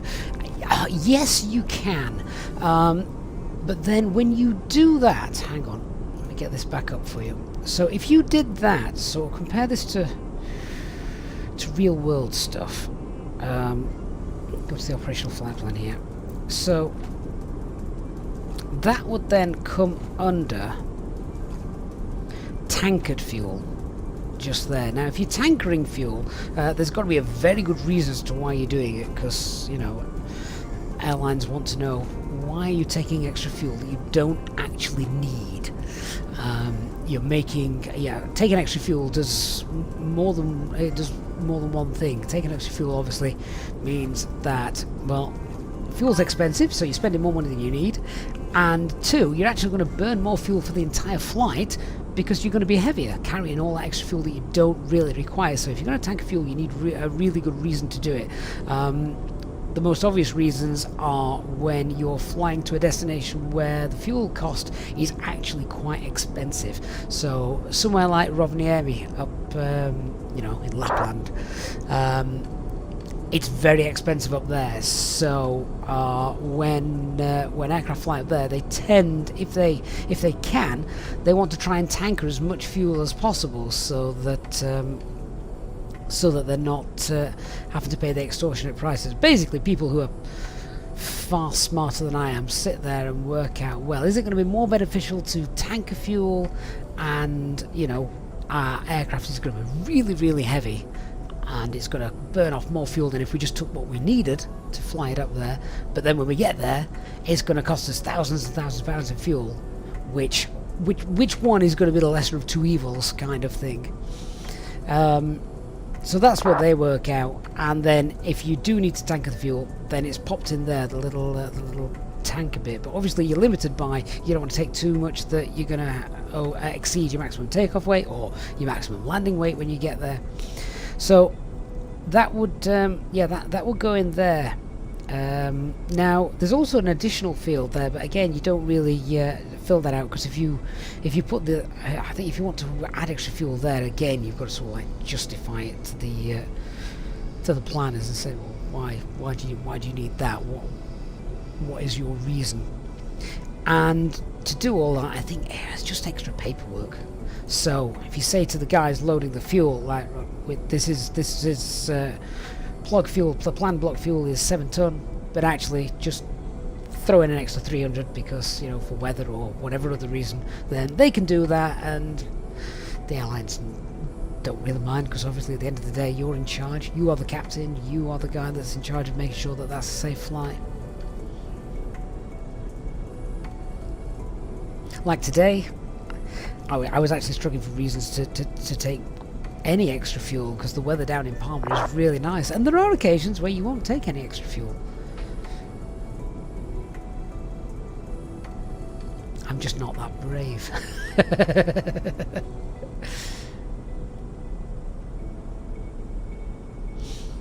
Talia, calculating all of that is what computers are for. Absolutely. Dodo, thank you for the follow on Twitch. Appreciate that. Welcome on board, my friend.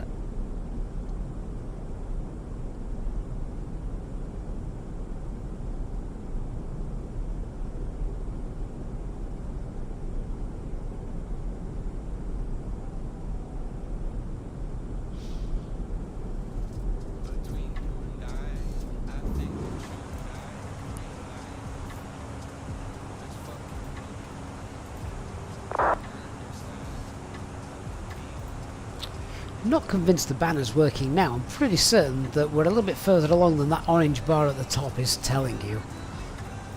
We'll have to disregard that. So we should be on the ground in an hour. We'll start looking at the arrival into Palma soon. But to be honest, the arrival into Palma, the brief for that is pretty straightforward.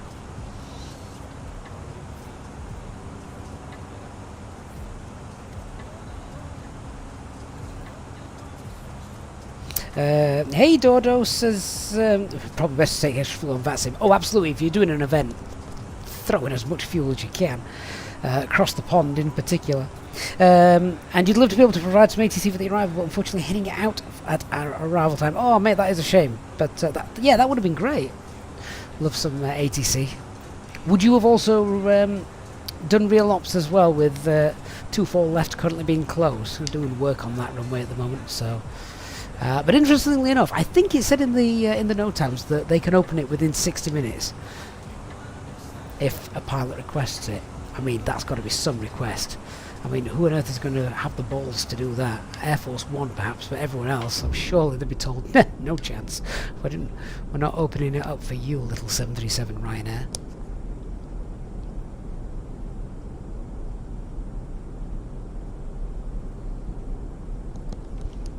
Well, this is a gorgeous day over this part of France, isn't it? Not a cloud for miles if you're on the ground.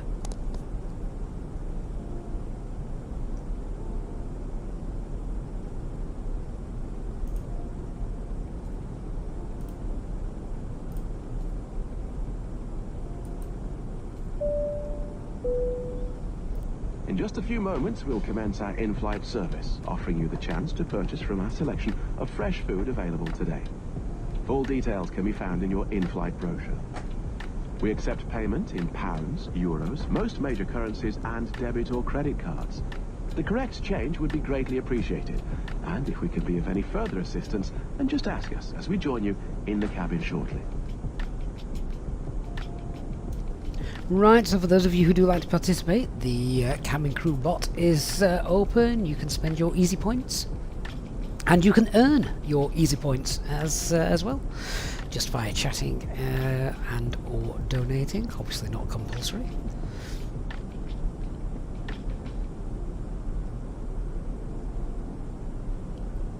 That's a great little landscape there, isn't it? The minimum off-route altitude here is for this flight is all well below 10,000 feet. So if we had a depressurization now, or at any point on the flight, that's why go through the flight plan right at the start, just to see if there is any sort of time during any particular period of flight that I need to concern myself with, but not on this flight today. We were good and happy.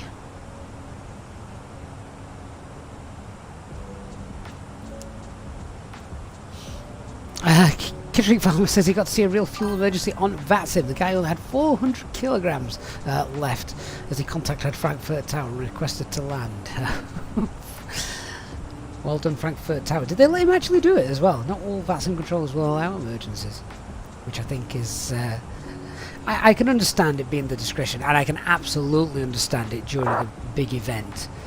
Because, you know, if you're doing cross the pond and someone says, engine failure, or I've run out of fuel, then I mean, if you've run out of fuel, that's bad planning, unless you have had a really long holdover time.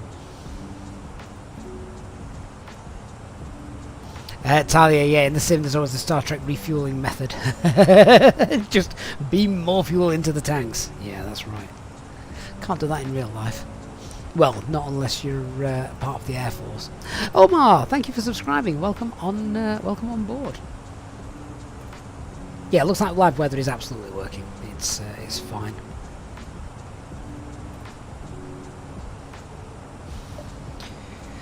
Yes, gorgeous weather today. Told you it would be once we got out of Lille, where it was throwing it down and horrible.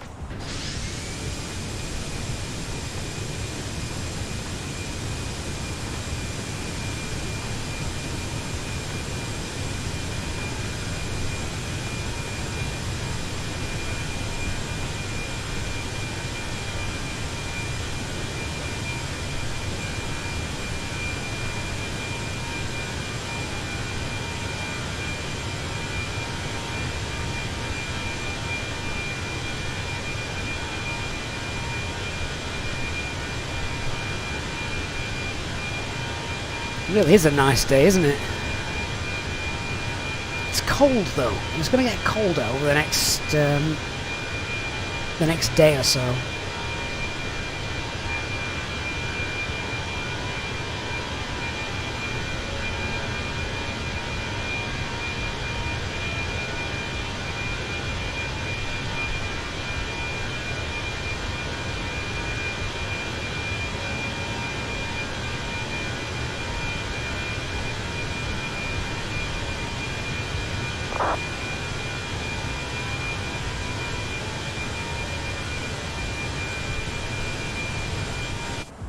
Warwick, have I ever tried to replicate the Gimme Glider in Microsoft Flight Simulator? No, I haven't. Has anybody else?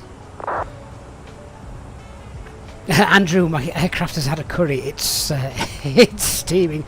Do you know one of the things I love about the contrails? Hang on, let me just see if I can get the camera in the right angle again. The great thing about the contrail is you can actually see the vortices in the contrail. Just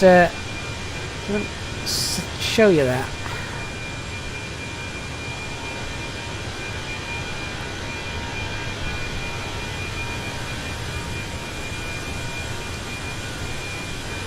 There, so you can see it's spinning around a little bit as well, which we noticed on stream a while back. Thought that's quite an impressive bit of detail.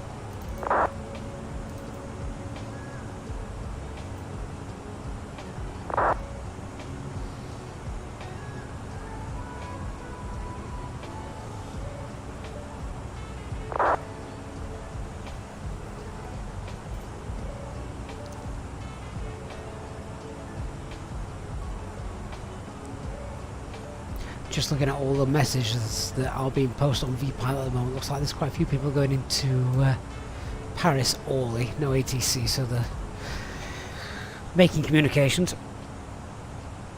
I'd much rather prefer to communicate by voice. I could not type whilst I was flying.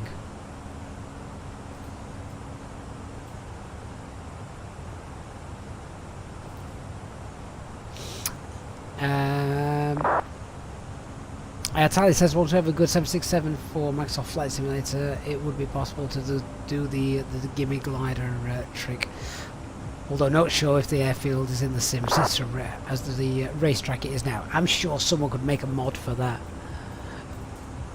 You could almost imagine Azobo turning that into one of the you know, one of the challenges that they have, or the events of the season kind of thing. That'd be that'd be quite a fun one actually, that, wouldn't it? See if you can make it. And when you get there, as you land, you want two boys on bicycles racing out in front of you, just to add to the authenticity.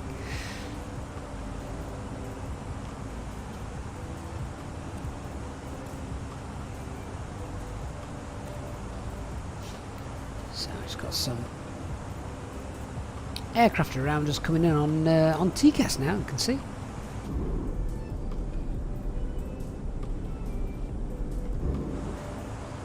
Tally, you know that people will have tried to land on the Hudson. Oh, definitely.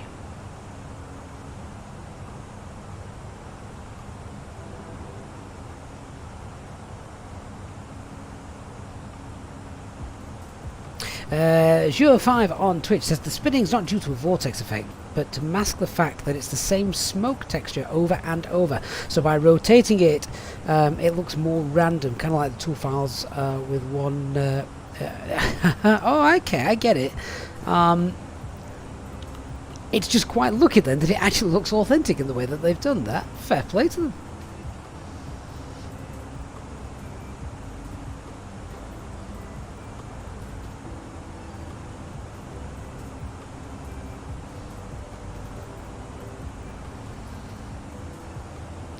Brian, yeah, that Air Transat flight, was that an Airbus? Transat usually had Airbus, haven't they? Didn't that land somewhere in the middle of the Atlantic? As in an island in the middle of the Atlantic, Brian, not a not the actual ocean.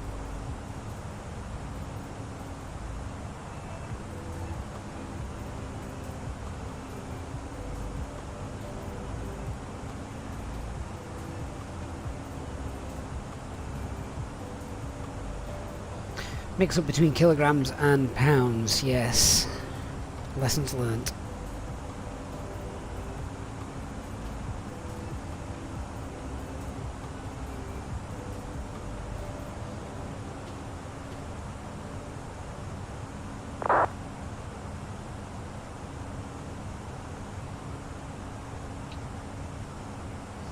Such a basic error, but such an important one.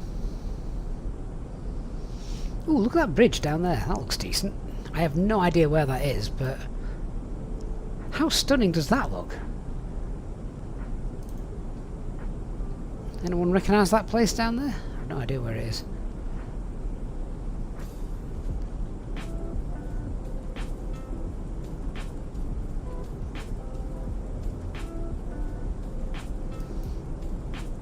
The textures look really sharp as well from this altitude, which is great.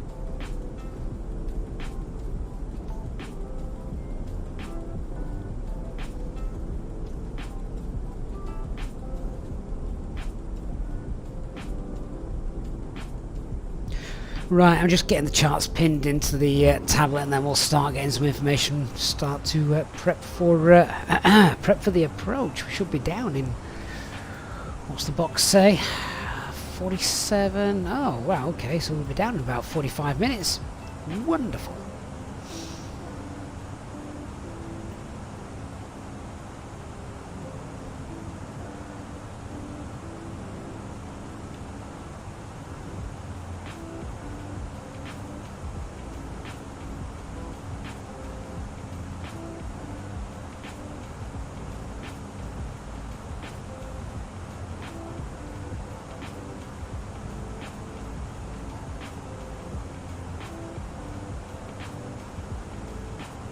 Sean says that's perfect timing just before dinner time. Yeah, exactly, Sean.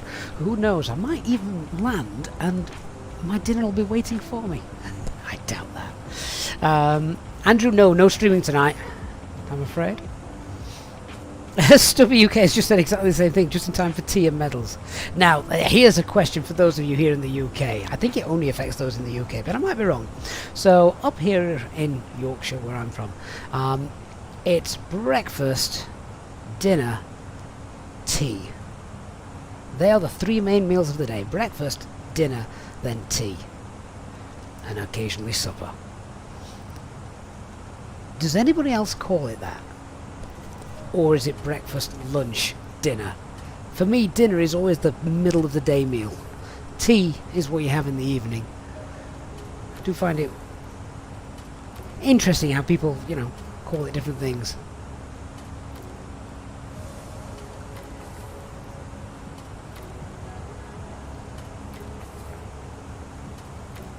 Sir Captain Snip, Southwest UK, you call it the same thing. It's breakfast, yeah, breakfast, dinner, tea. I agree.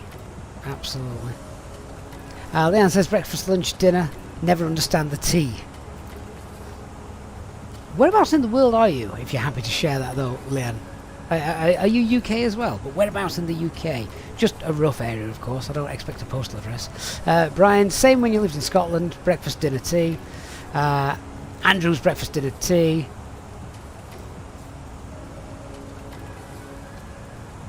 Teas have what you have in the afternoon with scones.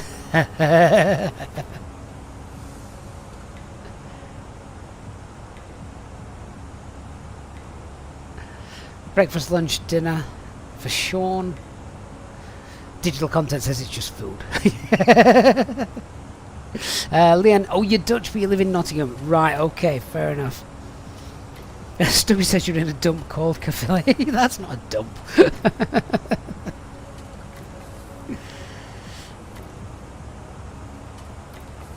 Danny, yeah, what's with the tea? You don't have tea here. I know, it's really confusing as well, because tea is just the drink of the British.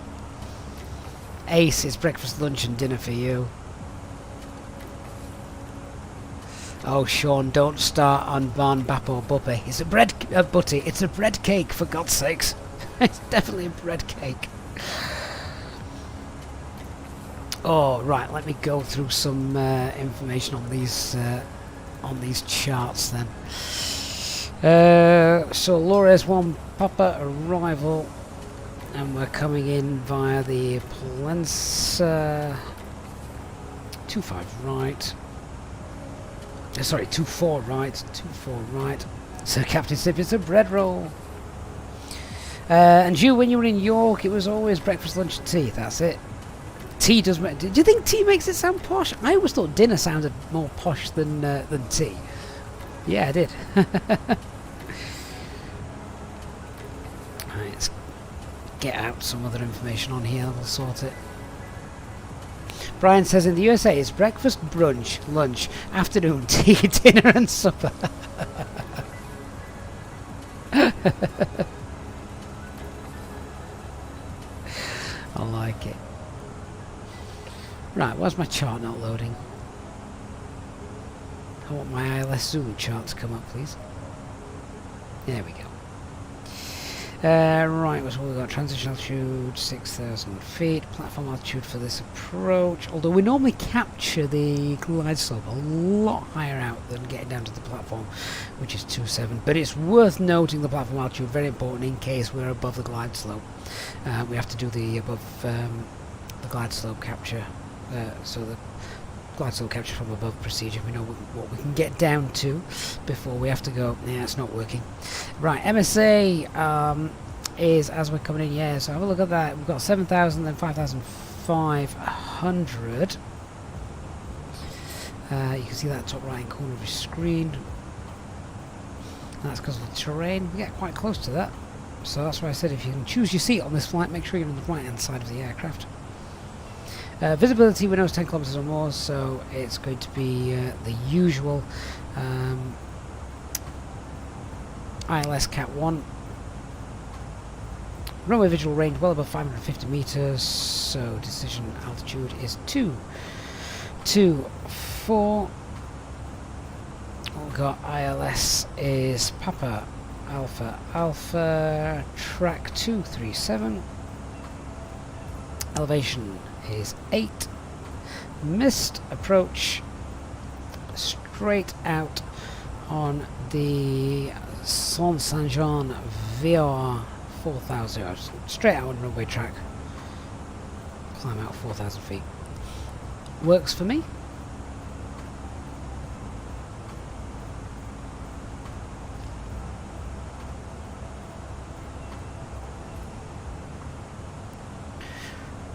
Right, let me get the latest weather then. See what's happening. Digital, you're going to swim straight from the airport. I can drop you in the ocean if you prefer.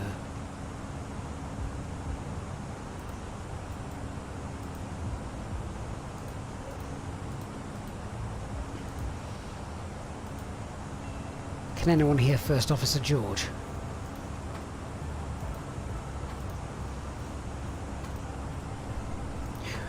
Okay, right, let's dump this into the box.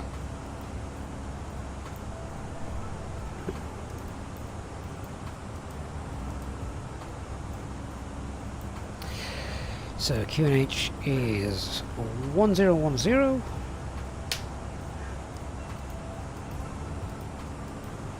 Temperature 15 degrees. Wind 240 at 14. Oh, that's even better.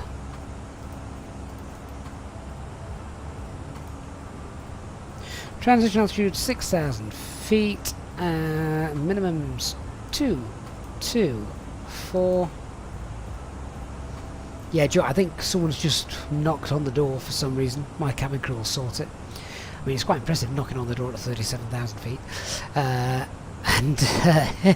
so he was just going absolutely nuts at the door. And we're going to do config 3 for this. Right, so VLS 136, VAT 141, that's all done. Popped in.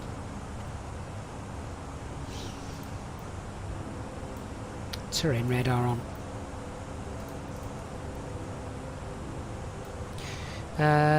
This takes it. We've passed Valencia just yet. Do we pass Valencia? That might be behind us now.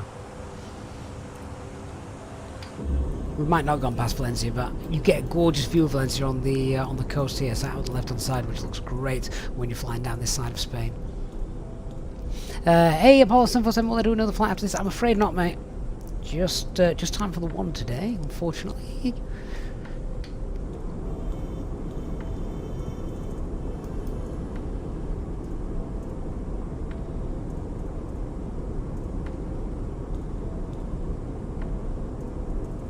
Got Barcelona in front of us as well now, haven't we? Which is our alternate. Can't quite see it. But it might be. It's over there actually. I think that's Barcelona over there. Right. Well. Time to do the brief then. So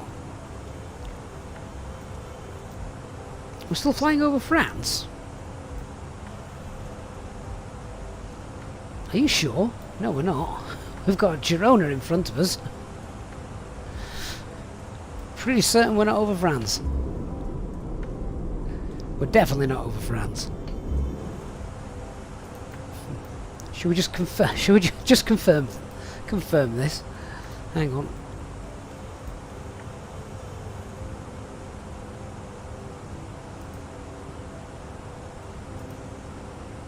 Always good to keep your situational awareness. There we go. Oh, sorry. Yeah, well, no, sorry. You're right. We are over France. I wasn't thinking of Valencia at all. Valencia's further down. No, you are right. We're not over France, but we are now coming into. It was Girona I was thinking of, not Valencia. Got Girona and then Barcelona just there. So, does little nav map? Is this what little nav map shows our position around here? I wouldn't have thought it lags behind that much.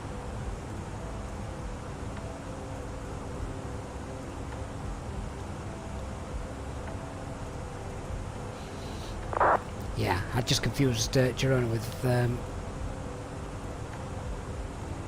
Valencia.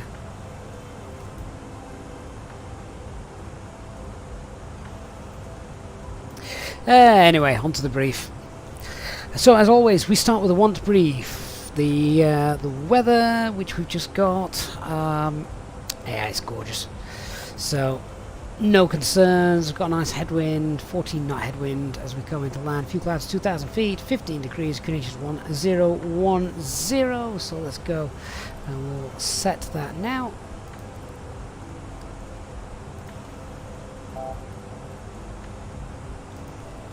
There we are. So that's all set. Nothing to really report with the weather. Happy with that. The aircraft is still fully serviceable. Nothing's broken. Everything's operational. No times to be aware of. Obviously, runway 24 left closed. Not going to affect us. We're landing 24 right. Threats to be aware of then, so terrain, and just so you can see that, there you are. So terrain to the right as we're flying. Oh, hang on. Yeah, there you go.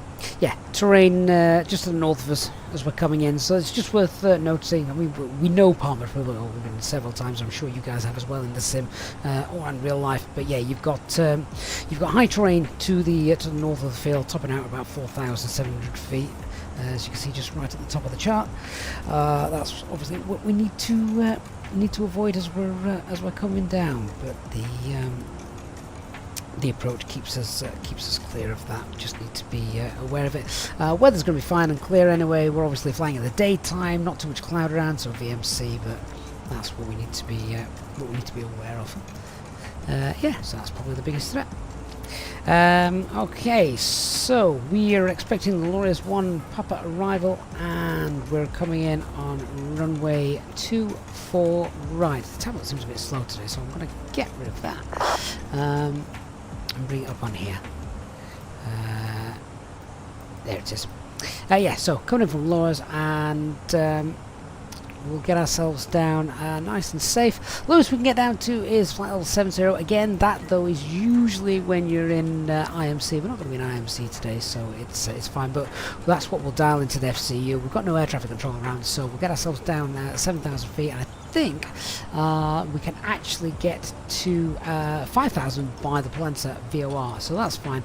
5,000 by Pollenza VOR. Then after that, we are direct to Muros. Muros puts us right on the localizer, and that's 4,500 feet. Again, VMC, if we want to get down a bit sooner, we can do, but I plan to fly this, most of it I will do in managed descent. Aircraft will sort that out, so managed descent, get us all the way down, and then yeah, so green dot, flaps 1, and then flaps 2 as we start to intersect with the glide slope. Transition altitude 6,000 feet, platform altitude 2,700 feet. We've got the minimums in there of 2 to 4. We're legal for the approach, runway visual range well above 550 meters. MSA though, as we're coming in, just bring that in, so we've got 7,000 and then 5,500, and then once we're actually on the localizer, it actually drops down to 3,000. So that's okay. It's a normal ILS approach, 3-degree approach as well. We just check out the information regarding the runway. I think, is it a normal 45-meter runway width wise? Yes, it is. 24 right. There we go. We've got 3-degree pappies as well. Yeah, 45 meters. So as normal as you're going to get. We're going to use auto brake low then, and we're doing a flaps 3 landing for this as well today. Let me just have a look then. Once we have landed, we are going to get ourselves off at most likely November 4 is where we end up finding ourselves, either November 4 or November 5, and then our parking stand will be at one of these. We've sort of like 2 through to 10, that's where the normal parking stands are for Easyjet. They don't pay enough money to get one of the jetways, so yeah, one of these remote stands over there. Missed approach, straightforward. If anything goes wrong, we're just flying straight out on the runway, heading, climbing 4,000 feet, and wait for air traffic control instructions. Good. Only other thing to do then is just quickly go through the box, make sure that's set up how we want it to be done. So by the time we get to Muros, speed's fine there. In fact, how far out is Muros? Does it tell us? It's 18 miles out. Yes, alright. Let's just tell it that... Oh, actually, no, we don't need to do that one. The better way of doing it is at the centre fix. Let's tell it. Most likely will be flaps 2, so I want speed 180. Pop that in. Radnav page, plenty of nav aids around, so we've got we've got the Juliet Oscar Alpha. We'll pop that in, and then we'll pop in the PO. Is it POS or POL? POS, the Pollensa VOR as well. 119 miles away. That's the one. Turn those on. This box filled out. Progress page. 24 right. And we've filled out the performance page. That's done. Fuel expected to land with 3.3 tons on board. That's enough for another go. And second flight plan. Copy the active. Done. Briefing is all complete. Avgeek Ethan, mate, thank you so much for your 100 bits. Says this is for getting me into VATSIM. Oh, how are you enjoying it, Ethan? Are you getting on board with it? Hopefully you're getting confidence with it. It's difficult, I found, to get that confidence to just, you know, go anywhere you want. But once you've done a few flights, you'll be there. But once you've done a few flights, you'll be all the way there. You'll be doing events and all sorts of things. Sadly, most events, big ones, take place at a weekend, and I'm never available on weekends to take advantage of those. You're A on Twitch. What's my position in Easyjet Virtual? Pending. No, it's not even pending. I don't fly for Easyjet Virtual. Hey, Christian, we're not there yet, mate. We're not there yet. We're just about to leave the coast, though, of Spain. Barcelona's over there somewhere, and I don't know where's. Well, I don't know where that is. I got Valencia and Genoa mixed up a few moments ago, so don't ask me for directions.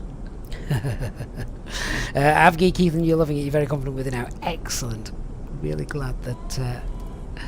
Really glad that's working.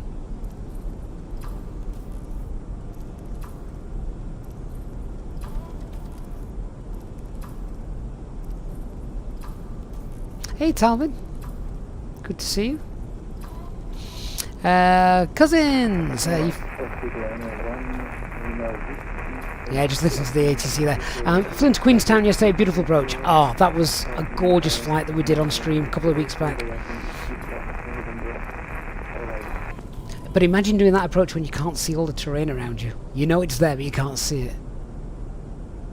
Hey Neil, why are we doing flaps 3? So flaps 3 is preferred just because it uses less fuel, less engine wear and tear, and it's quieter for the residents. But you can only do it if the runway is long enough, and in Palma, it's more than long enough.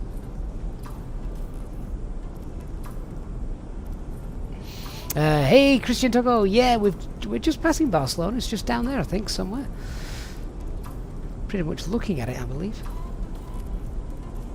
Christian, you haven't done any flights over the past days. The new cats are a 24/7 activity. Oh, how many have you got, Christian? How many cats have you got?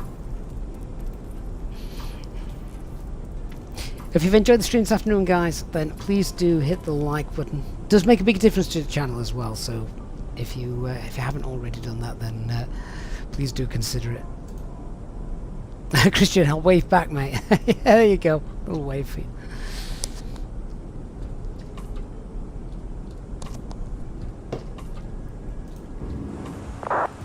Right, what we got? Top of climb is not far away. Yeah, about 10 miles away. FMA, do I ever fly the tallest? I don't have X-Plane, so no. Afraid not.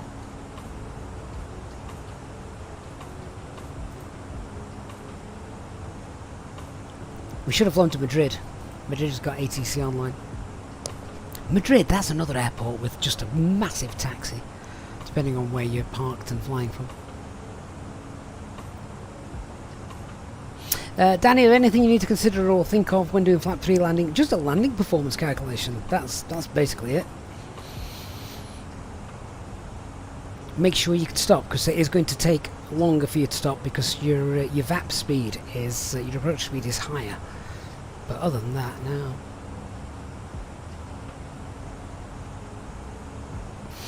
Christian, you fly virtually for viewing this week. You shall be in Orly testing the new 321 Neo. Yeah, is that the one that they're calling that the Palma aircraft, aren't they? Or the Mallorca aircraft? I'm sure I read something like that. The idea being the 321 Neo, they can take 221 passengers, I think it is, from the holiday charter flights from Germany down to Palma. All right, let's go then.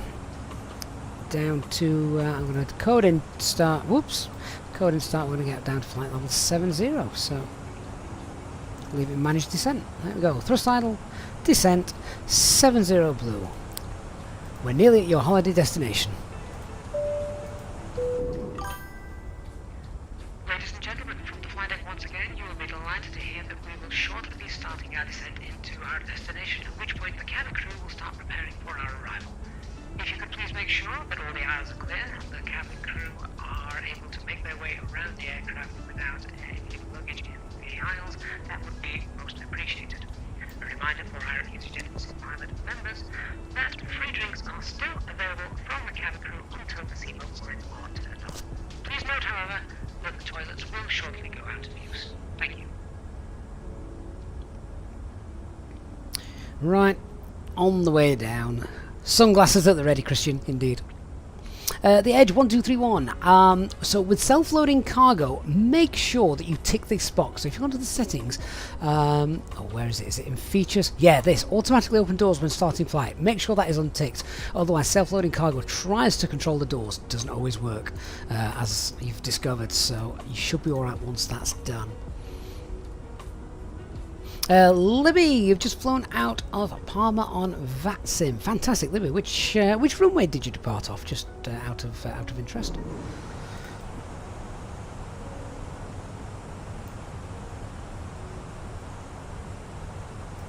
Right, can we see Palma just yet? Got a nice crosswind blowing us over. Yeah, there it is. There's the Isle of Mallorca. Sean, unrelated, but was a good Ryanair. Come in on here, Sean, asking about a Ryanair hub on an Easyjet channel. Is there any worst kind of blasphemy? Dublin.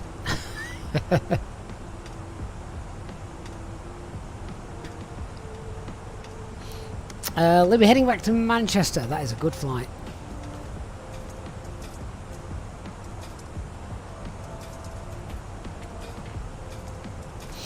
Christian, you flew real life Barcelona to Mallorca a couple of years ago. I think it took you longer to get to the departure runway than the flight itself. It's about 25 minutes in the air. Yeah, it's not long. Not long at all.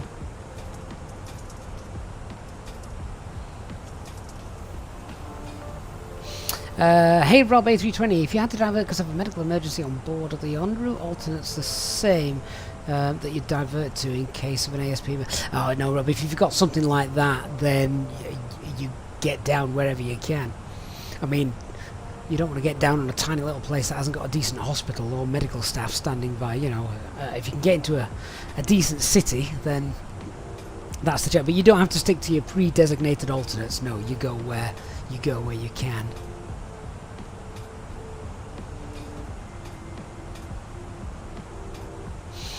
Sean, oh look at you, I've never backpedaling now Sean. I'm an Easyjet guy, but got the 737 yesterday. Well in that case Sean, what you need to do is you need to get an Easyjet livery for the 737 and do some retro ops. Yeah, some really early ones. Easyjet was born with 737s. Let's pull speed and just target 270. E-Bike Gum, what a great name. Please tell me you are from Yorkshire. Do I have a video showing you how to program the wing views? I can do better than that, E-Bike Gum. If you are on Discord, or even if you're not on Discord, get yourself on Discord, just to come into our channel, and the file that you need for the wing views that I have is available to download, and there's a video on YouTube just showing you where to put them in. It's literally a 30-second job.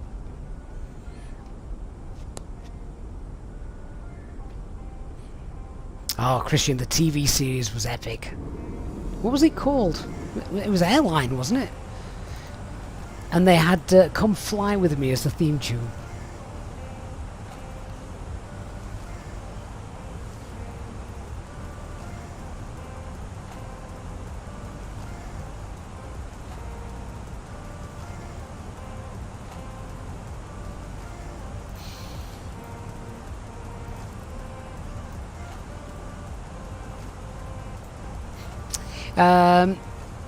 Dennis R says he's retiring tomorrow. Dennis, congratulations. Oh, an ATC ping, is that? Oh, Barcelona controls online 12665. Guys, this may have just got a little not more complicated. It should be easy, but let's prepare for things to change. 12665.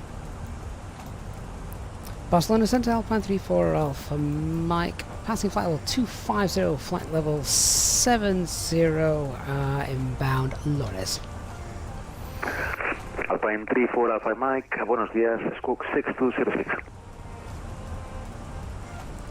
6206 the Squawk, Alpine 34 Alpha Mike.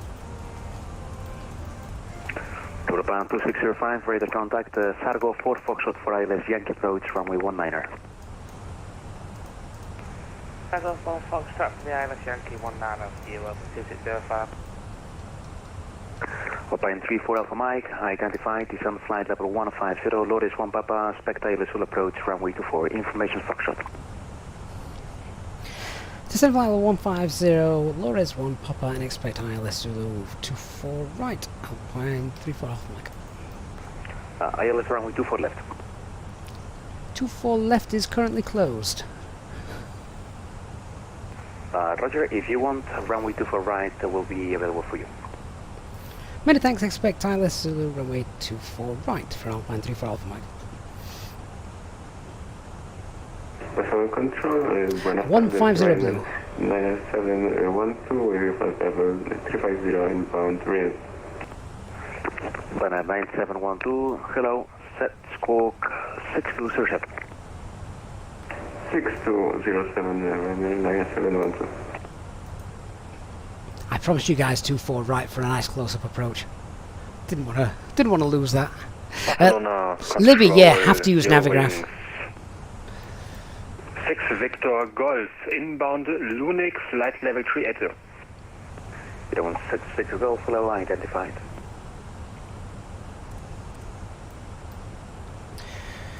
Right, now we've got some ATC in. One other thing we're going to do. 24 right, and we'll just pop in a 12-mile radius of that. That's just my situational awareness, because now we know that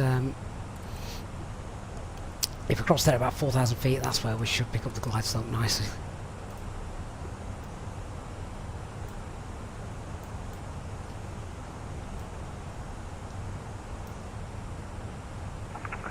Load up 2605, descend 3,000 feet on reaching Donav, 34 Island Yankee approach, runway 19. 3,000 feet from reaching Donav, clear the island Yankee 19. Ladies and gentlemen, take full advantage of your tax-free allowances today and make some amazing savings with our boutique range. In your in-flight brochure, you'll find details of Barcelona Control, Eurowing 6 Victor Golf, request descent. massive discounts. 016 Victor Golf, descend flight level as an 250. Easyjet customer. Make the most Descent of flight your level options 250, Eurowing 6 Victor in the Golf. comfort of your seat. If you'd like to see any products, have any questions, or would like to make great savings, then just ask us as we join you in the cabin shortly. Oh, Dennis, all that extra time you're going to get flight simming, you're going to absolutely love it. You'll have to come and join us more regularly now, Dennis, after retiring. Barcelona Control, flight level Easyjet, Quebec, November, mic check. Ooh, I didn't catch that. Blocked. Alpine 34 Alpha Mike, descend flight level 70, transition level. Descend flight level 70, Alpine 34 Alpha Mike. And 70 blue. And Barcelona Control, Easyjet, Quebec, November, mic check. Average 5. And Barcelona Control, good afternoon, Easyjet, Quebec, November, at Alicante with information from start clearance to Manchester, please.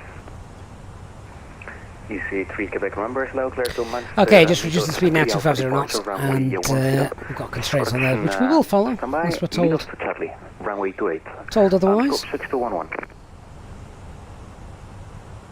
Clear destination Manchester, Meadowsville, Charlie 28 and City Fox 6211, Easyjet, Quebec, November.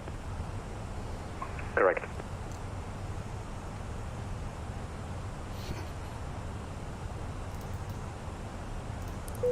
Right, 16,000 feet, seatbelt signs are on. Ladies and gentlemen, the captain has turned on the fasten seatbelt sign. If you could please return to your seats and ensure that your seatbelt is securely fastened. If you are travelling with an infant, please ensure that they are secured safely using the infant seatbelt. Yeah, wind 6 Victor Golf, ILS, full approach runway 24 left, loading to Papa. Sign is turned off. Please contact a member of the ILS Zulu approach, runway 24 right, Luni to Papa.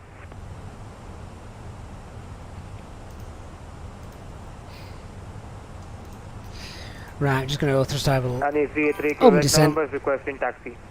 Bit of speed brake, just help that speed bleed off. Runway 28 via Delta.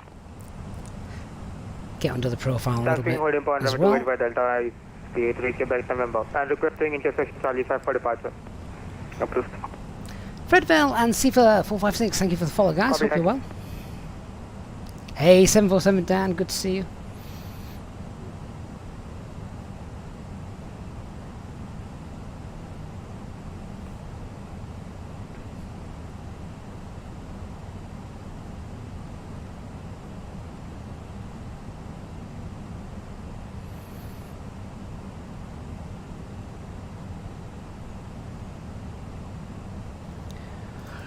Said we should have a really nice clear approach today. It looks like that's what we're going to get. Sun might be in our eyes though. Alpine 34 Alpha Mike, direct motors. Direct Morosk for Alpine 34 Alpha Mike. I'm going to keep those speed brakes out now because I want to lose some track mileage, I think.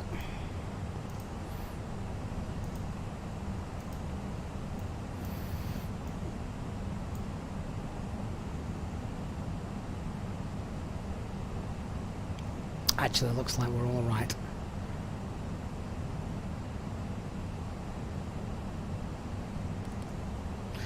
Pop those speed brakes away. Alpine 34 Alpha Mike, descend 4,500 feet. Q18 Palma 1010. No ATC speed restrictions. Descend altitude 4,500, QNH 1010, and free speed, Alpine 34 Alpha Mike.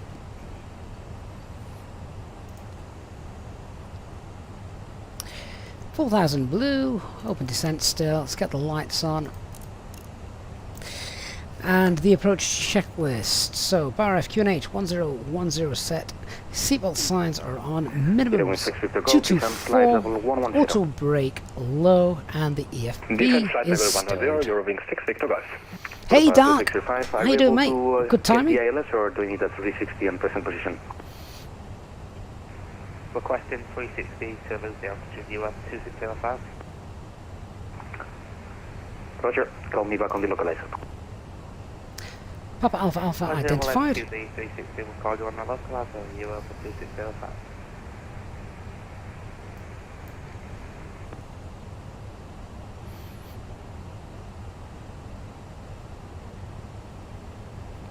Hey Andy, why do you sometimes press the beam points on the direct and sometimes you don't? So the beam points basically just pop in the... It's easy to show you than it is trying to explain it. Alpine 34 Alpha Mike, descend 3,000 feet, cleared for ILS approach, runway 24 right. Descend altitude 3,000, cleared ILS, runway 24 right, Zulu approach, Alpine 34 Alpha Mike. 3,000 blue. Okay, right. Well, let's start slowing down now. So, activate that approach phase. Manage the speed. Andy, yeah, so it just puts on your navigation, on your flight route, on your navigation display, it puts the points where there were a beam, all the waypoints that you have now missed. So it means that you can see when you beam those waypoints, which is handy for a fuel check. Obviously, I don't need to do a fuel check right now, but yeah, if you can catch us up perhaps earlier in the stream, it'll make a bit more sense when we do that. Direct Mudos, Eurowing 6 Victor Golf.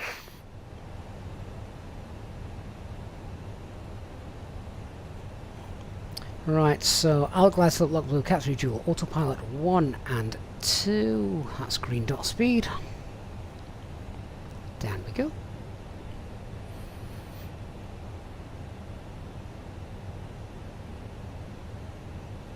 Hey Mark, lover of Greg's sausage rolls. How you doing, my friend? Good to see you. Right, we've been cleared the ILS.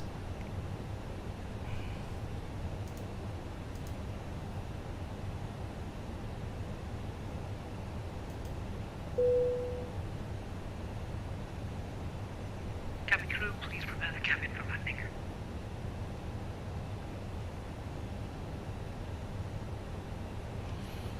So this is where this comes in useful here. 4,000 feet when we cross here is... well, it's telling me now we're going to actually be at 3,000 feet when we get there, so that's going to be absolutely fine.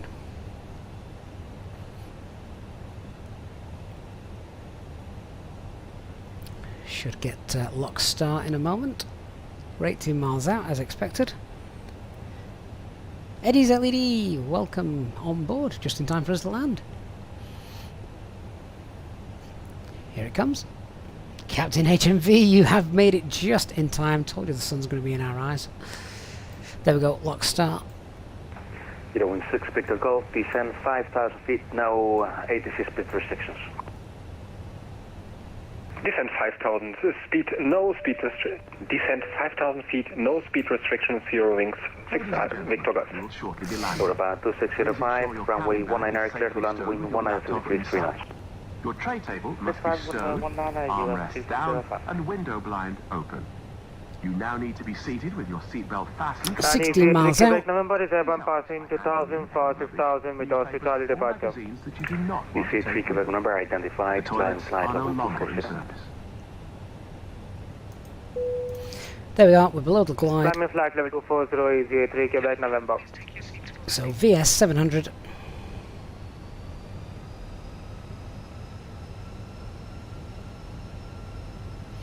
And we'll just ease into that glide slope now. You see 34 Alpha Mike, contact tower 118.3. Bye-bye. 183 for Alpine 3 for Alpha Mike. Bye-bye. Really good afternoon. Vueling 6 Mike Uniform level 360 with you. Vueling 6 Mike Uniform, hello, radar contact. Matrix 1 Whiskey for I. Tower Alpine 3 for Alpha Mike established 13 miles, runway 24 right.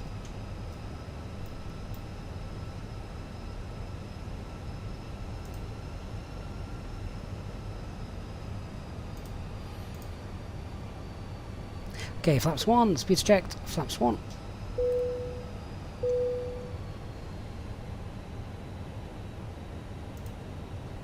Speed 180. Palma De Mallorca, Alpine 3 for Alpha Mike, runway 24 right, established 11 miles.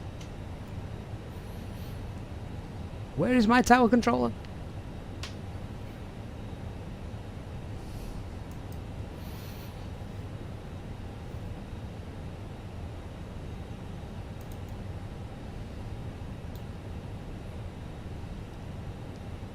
I'll give him another 60 seconds and then we'll go back onto our approach frequency. Glide slope star, approach altitude 4,000 feet set.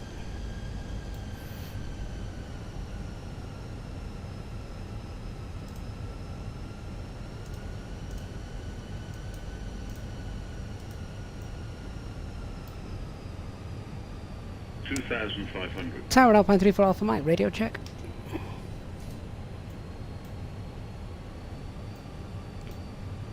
Okay. And Centre Alpine 3 for Alpha Mike is back with you. No response on 118.3. Alpine 3 for Alpha Mike, roger. For the time being, continue approach. Call back shortly. I'm trying to coordinate with tower. Continue approach Alpine 3 for Alpha Mike. Okay, flaps 2, speed's checked, flaps 2. Headwind was doing a good job of slowing us down, so I wasn't too worried about getting flaps 2 out straight away.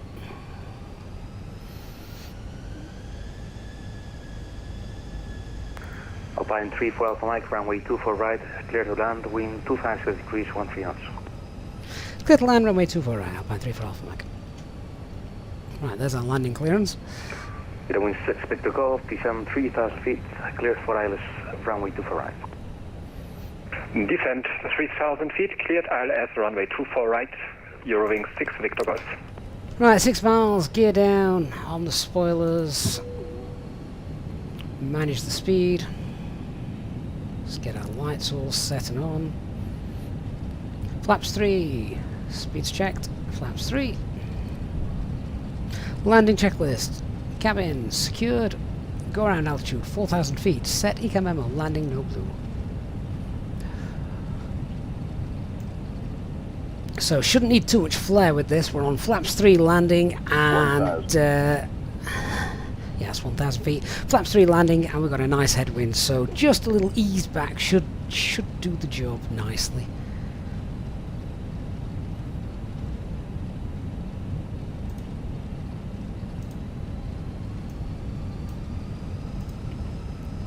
A reminder, if we need to go around, we're just straight out on runway heading 4,000 feet. Tell you what though, that headwind, it's bobbing around a bit. Europa 2605, taxi via Echo. It really is bobbing around. Anyway, time for me to earn my money. Autopilot disengaged, I have control. Easyjet 3 Quebec number, any speed restrictions? Easyjet 3 Quebec number, negative, free speed, climb flight 3360. Climb flight 3360, free speed up Easyjet 3 Quebec November.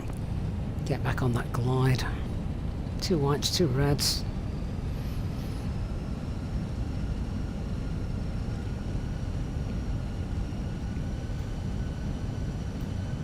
Come on, get down.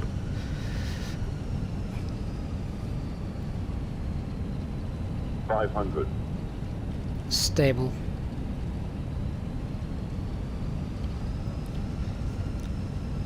Three whites, 1 red. Acknowledge the picture. Land, 2 whites, 2 reds. That's better. just blown off centre line as well. That wind was coming a bit from the left occasionally. Minimum. Continue.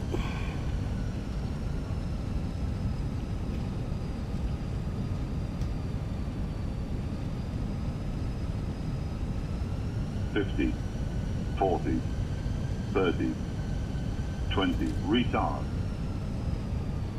5.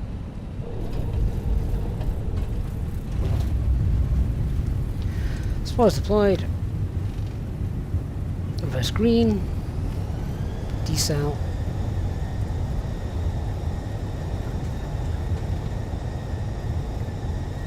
That was my taxiway. Manual brake. Reverse off.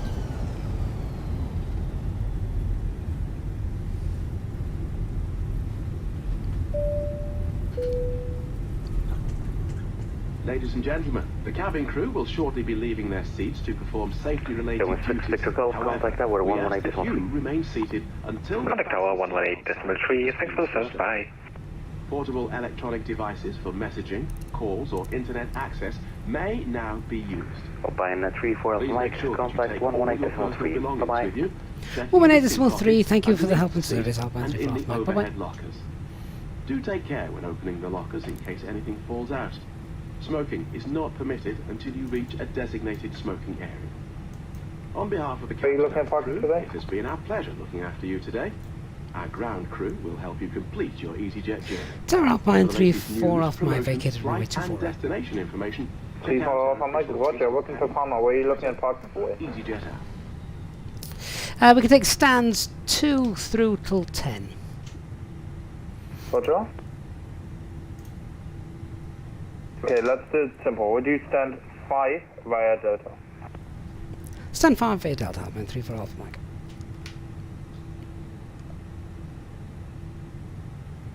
So straight ahead here on Delta.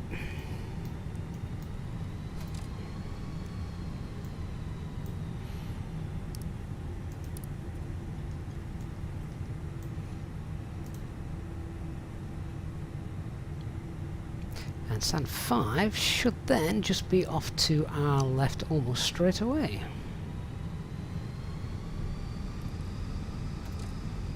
We'll check out the replay of that as well in a moment.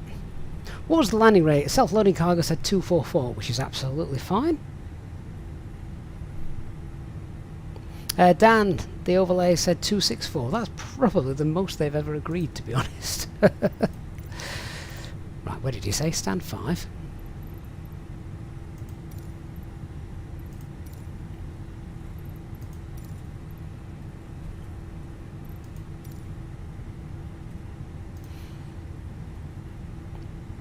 Over there somewhere. Hey P-Bask, you're the tower controller. Fantastic. Don't worry about the audio issues. It was quite nice having something not go quite right. I had to go back.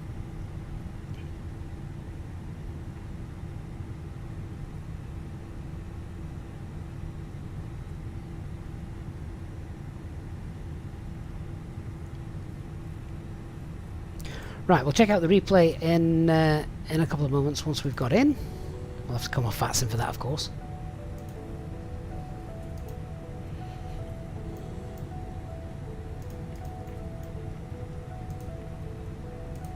If you think Easyjet guys have enjoyed the flight and you are on your way out, then please do hit that like button before you go. I appreciate that.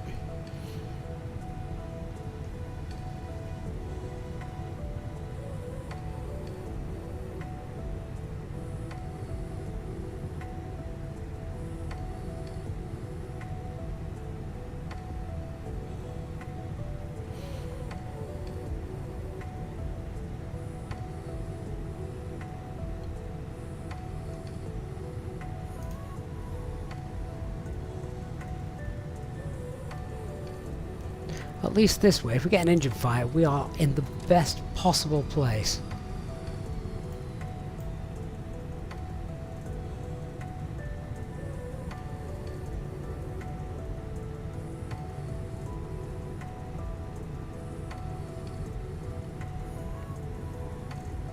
Job done.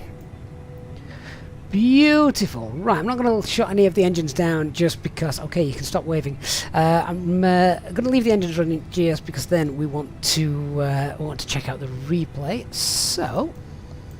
we will say goodbye to VATSIM. Thank you so much for the control that we got coming in there. Appreciate that.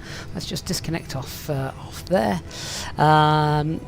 We want to say goodbye to our self-loading cargo app, and then we just stop the replay and we'll have a little look, see what it looks like. I do love this approach, particularly on this runway, just because it's not normal.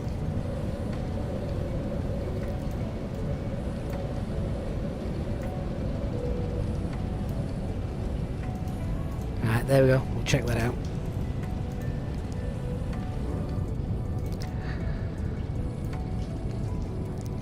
Gorgeous scenery as well here. What a fantastic airport. I think it's just Sim that's done this one.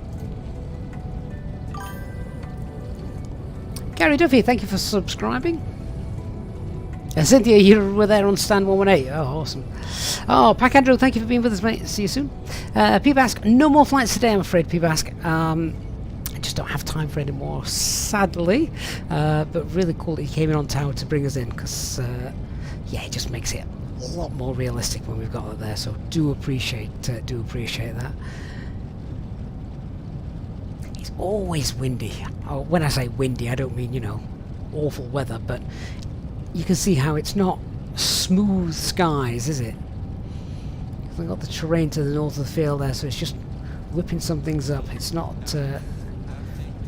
like flying on rails, which is exactly what you want. You don't want it to be solid, and it's just a bit, you know, I bet the passengers on board could feel occasionally, you know, when you go over the bump in a car a little bit faster than perhaps you should, and your stomach just tickles a little bit. Bet that's what it was like. Everything Flight Sim. So the announcements came from Flight Sim. No, they didn't. They came from an app called Self-Loading Cargo. If you want to go investigate that.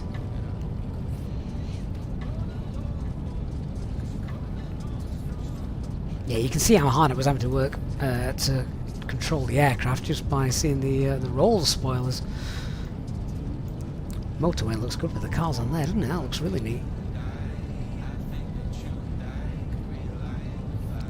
I think we're now just passing the airport perimeter. A floating ILS box. What's that?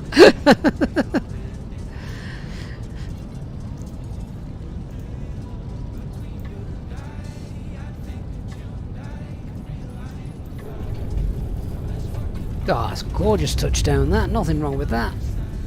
Centre line, touchdown zone. Gentle flare, beautiful.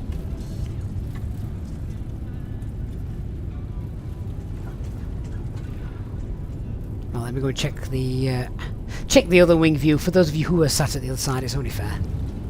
Just wind it back a little bit.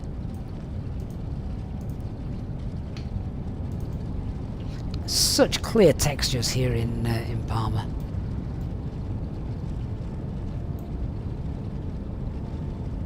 Captain, you're loving the wing views. Yeah, there are some places that the sim, it's so detailed. This is definitely one of them.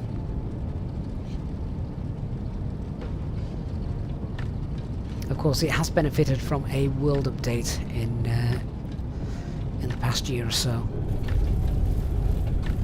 Ooh, heavier landing on the left-hand side than the right.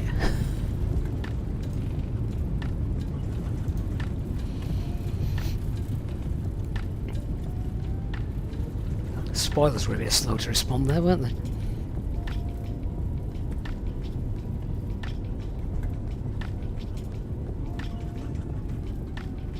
Never mind.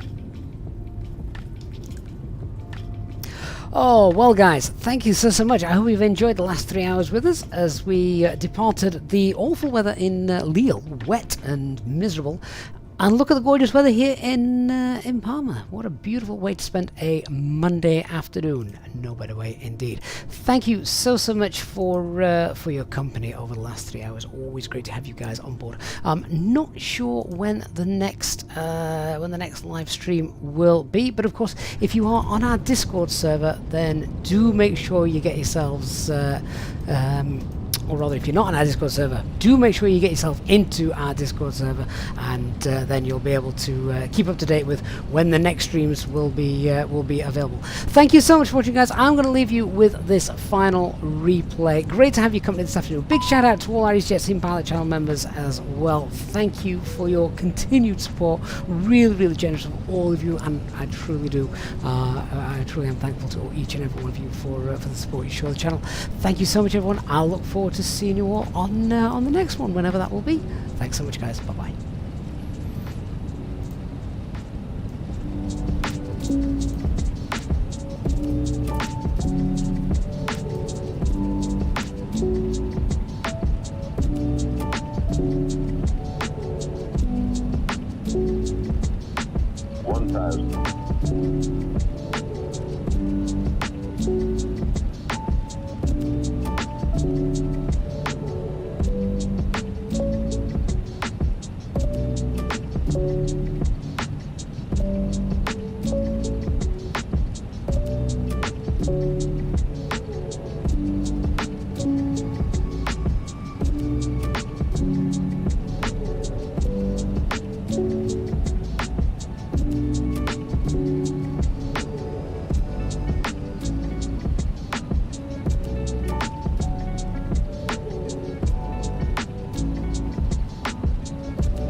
Too low, terrain.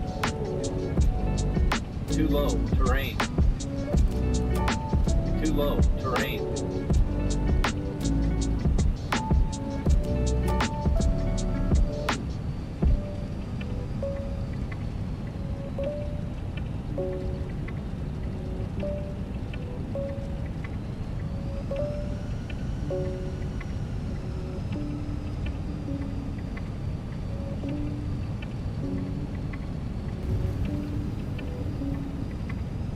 $50, $40, $30, $20, retard. 5,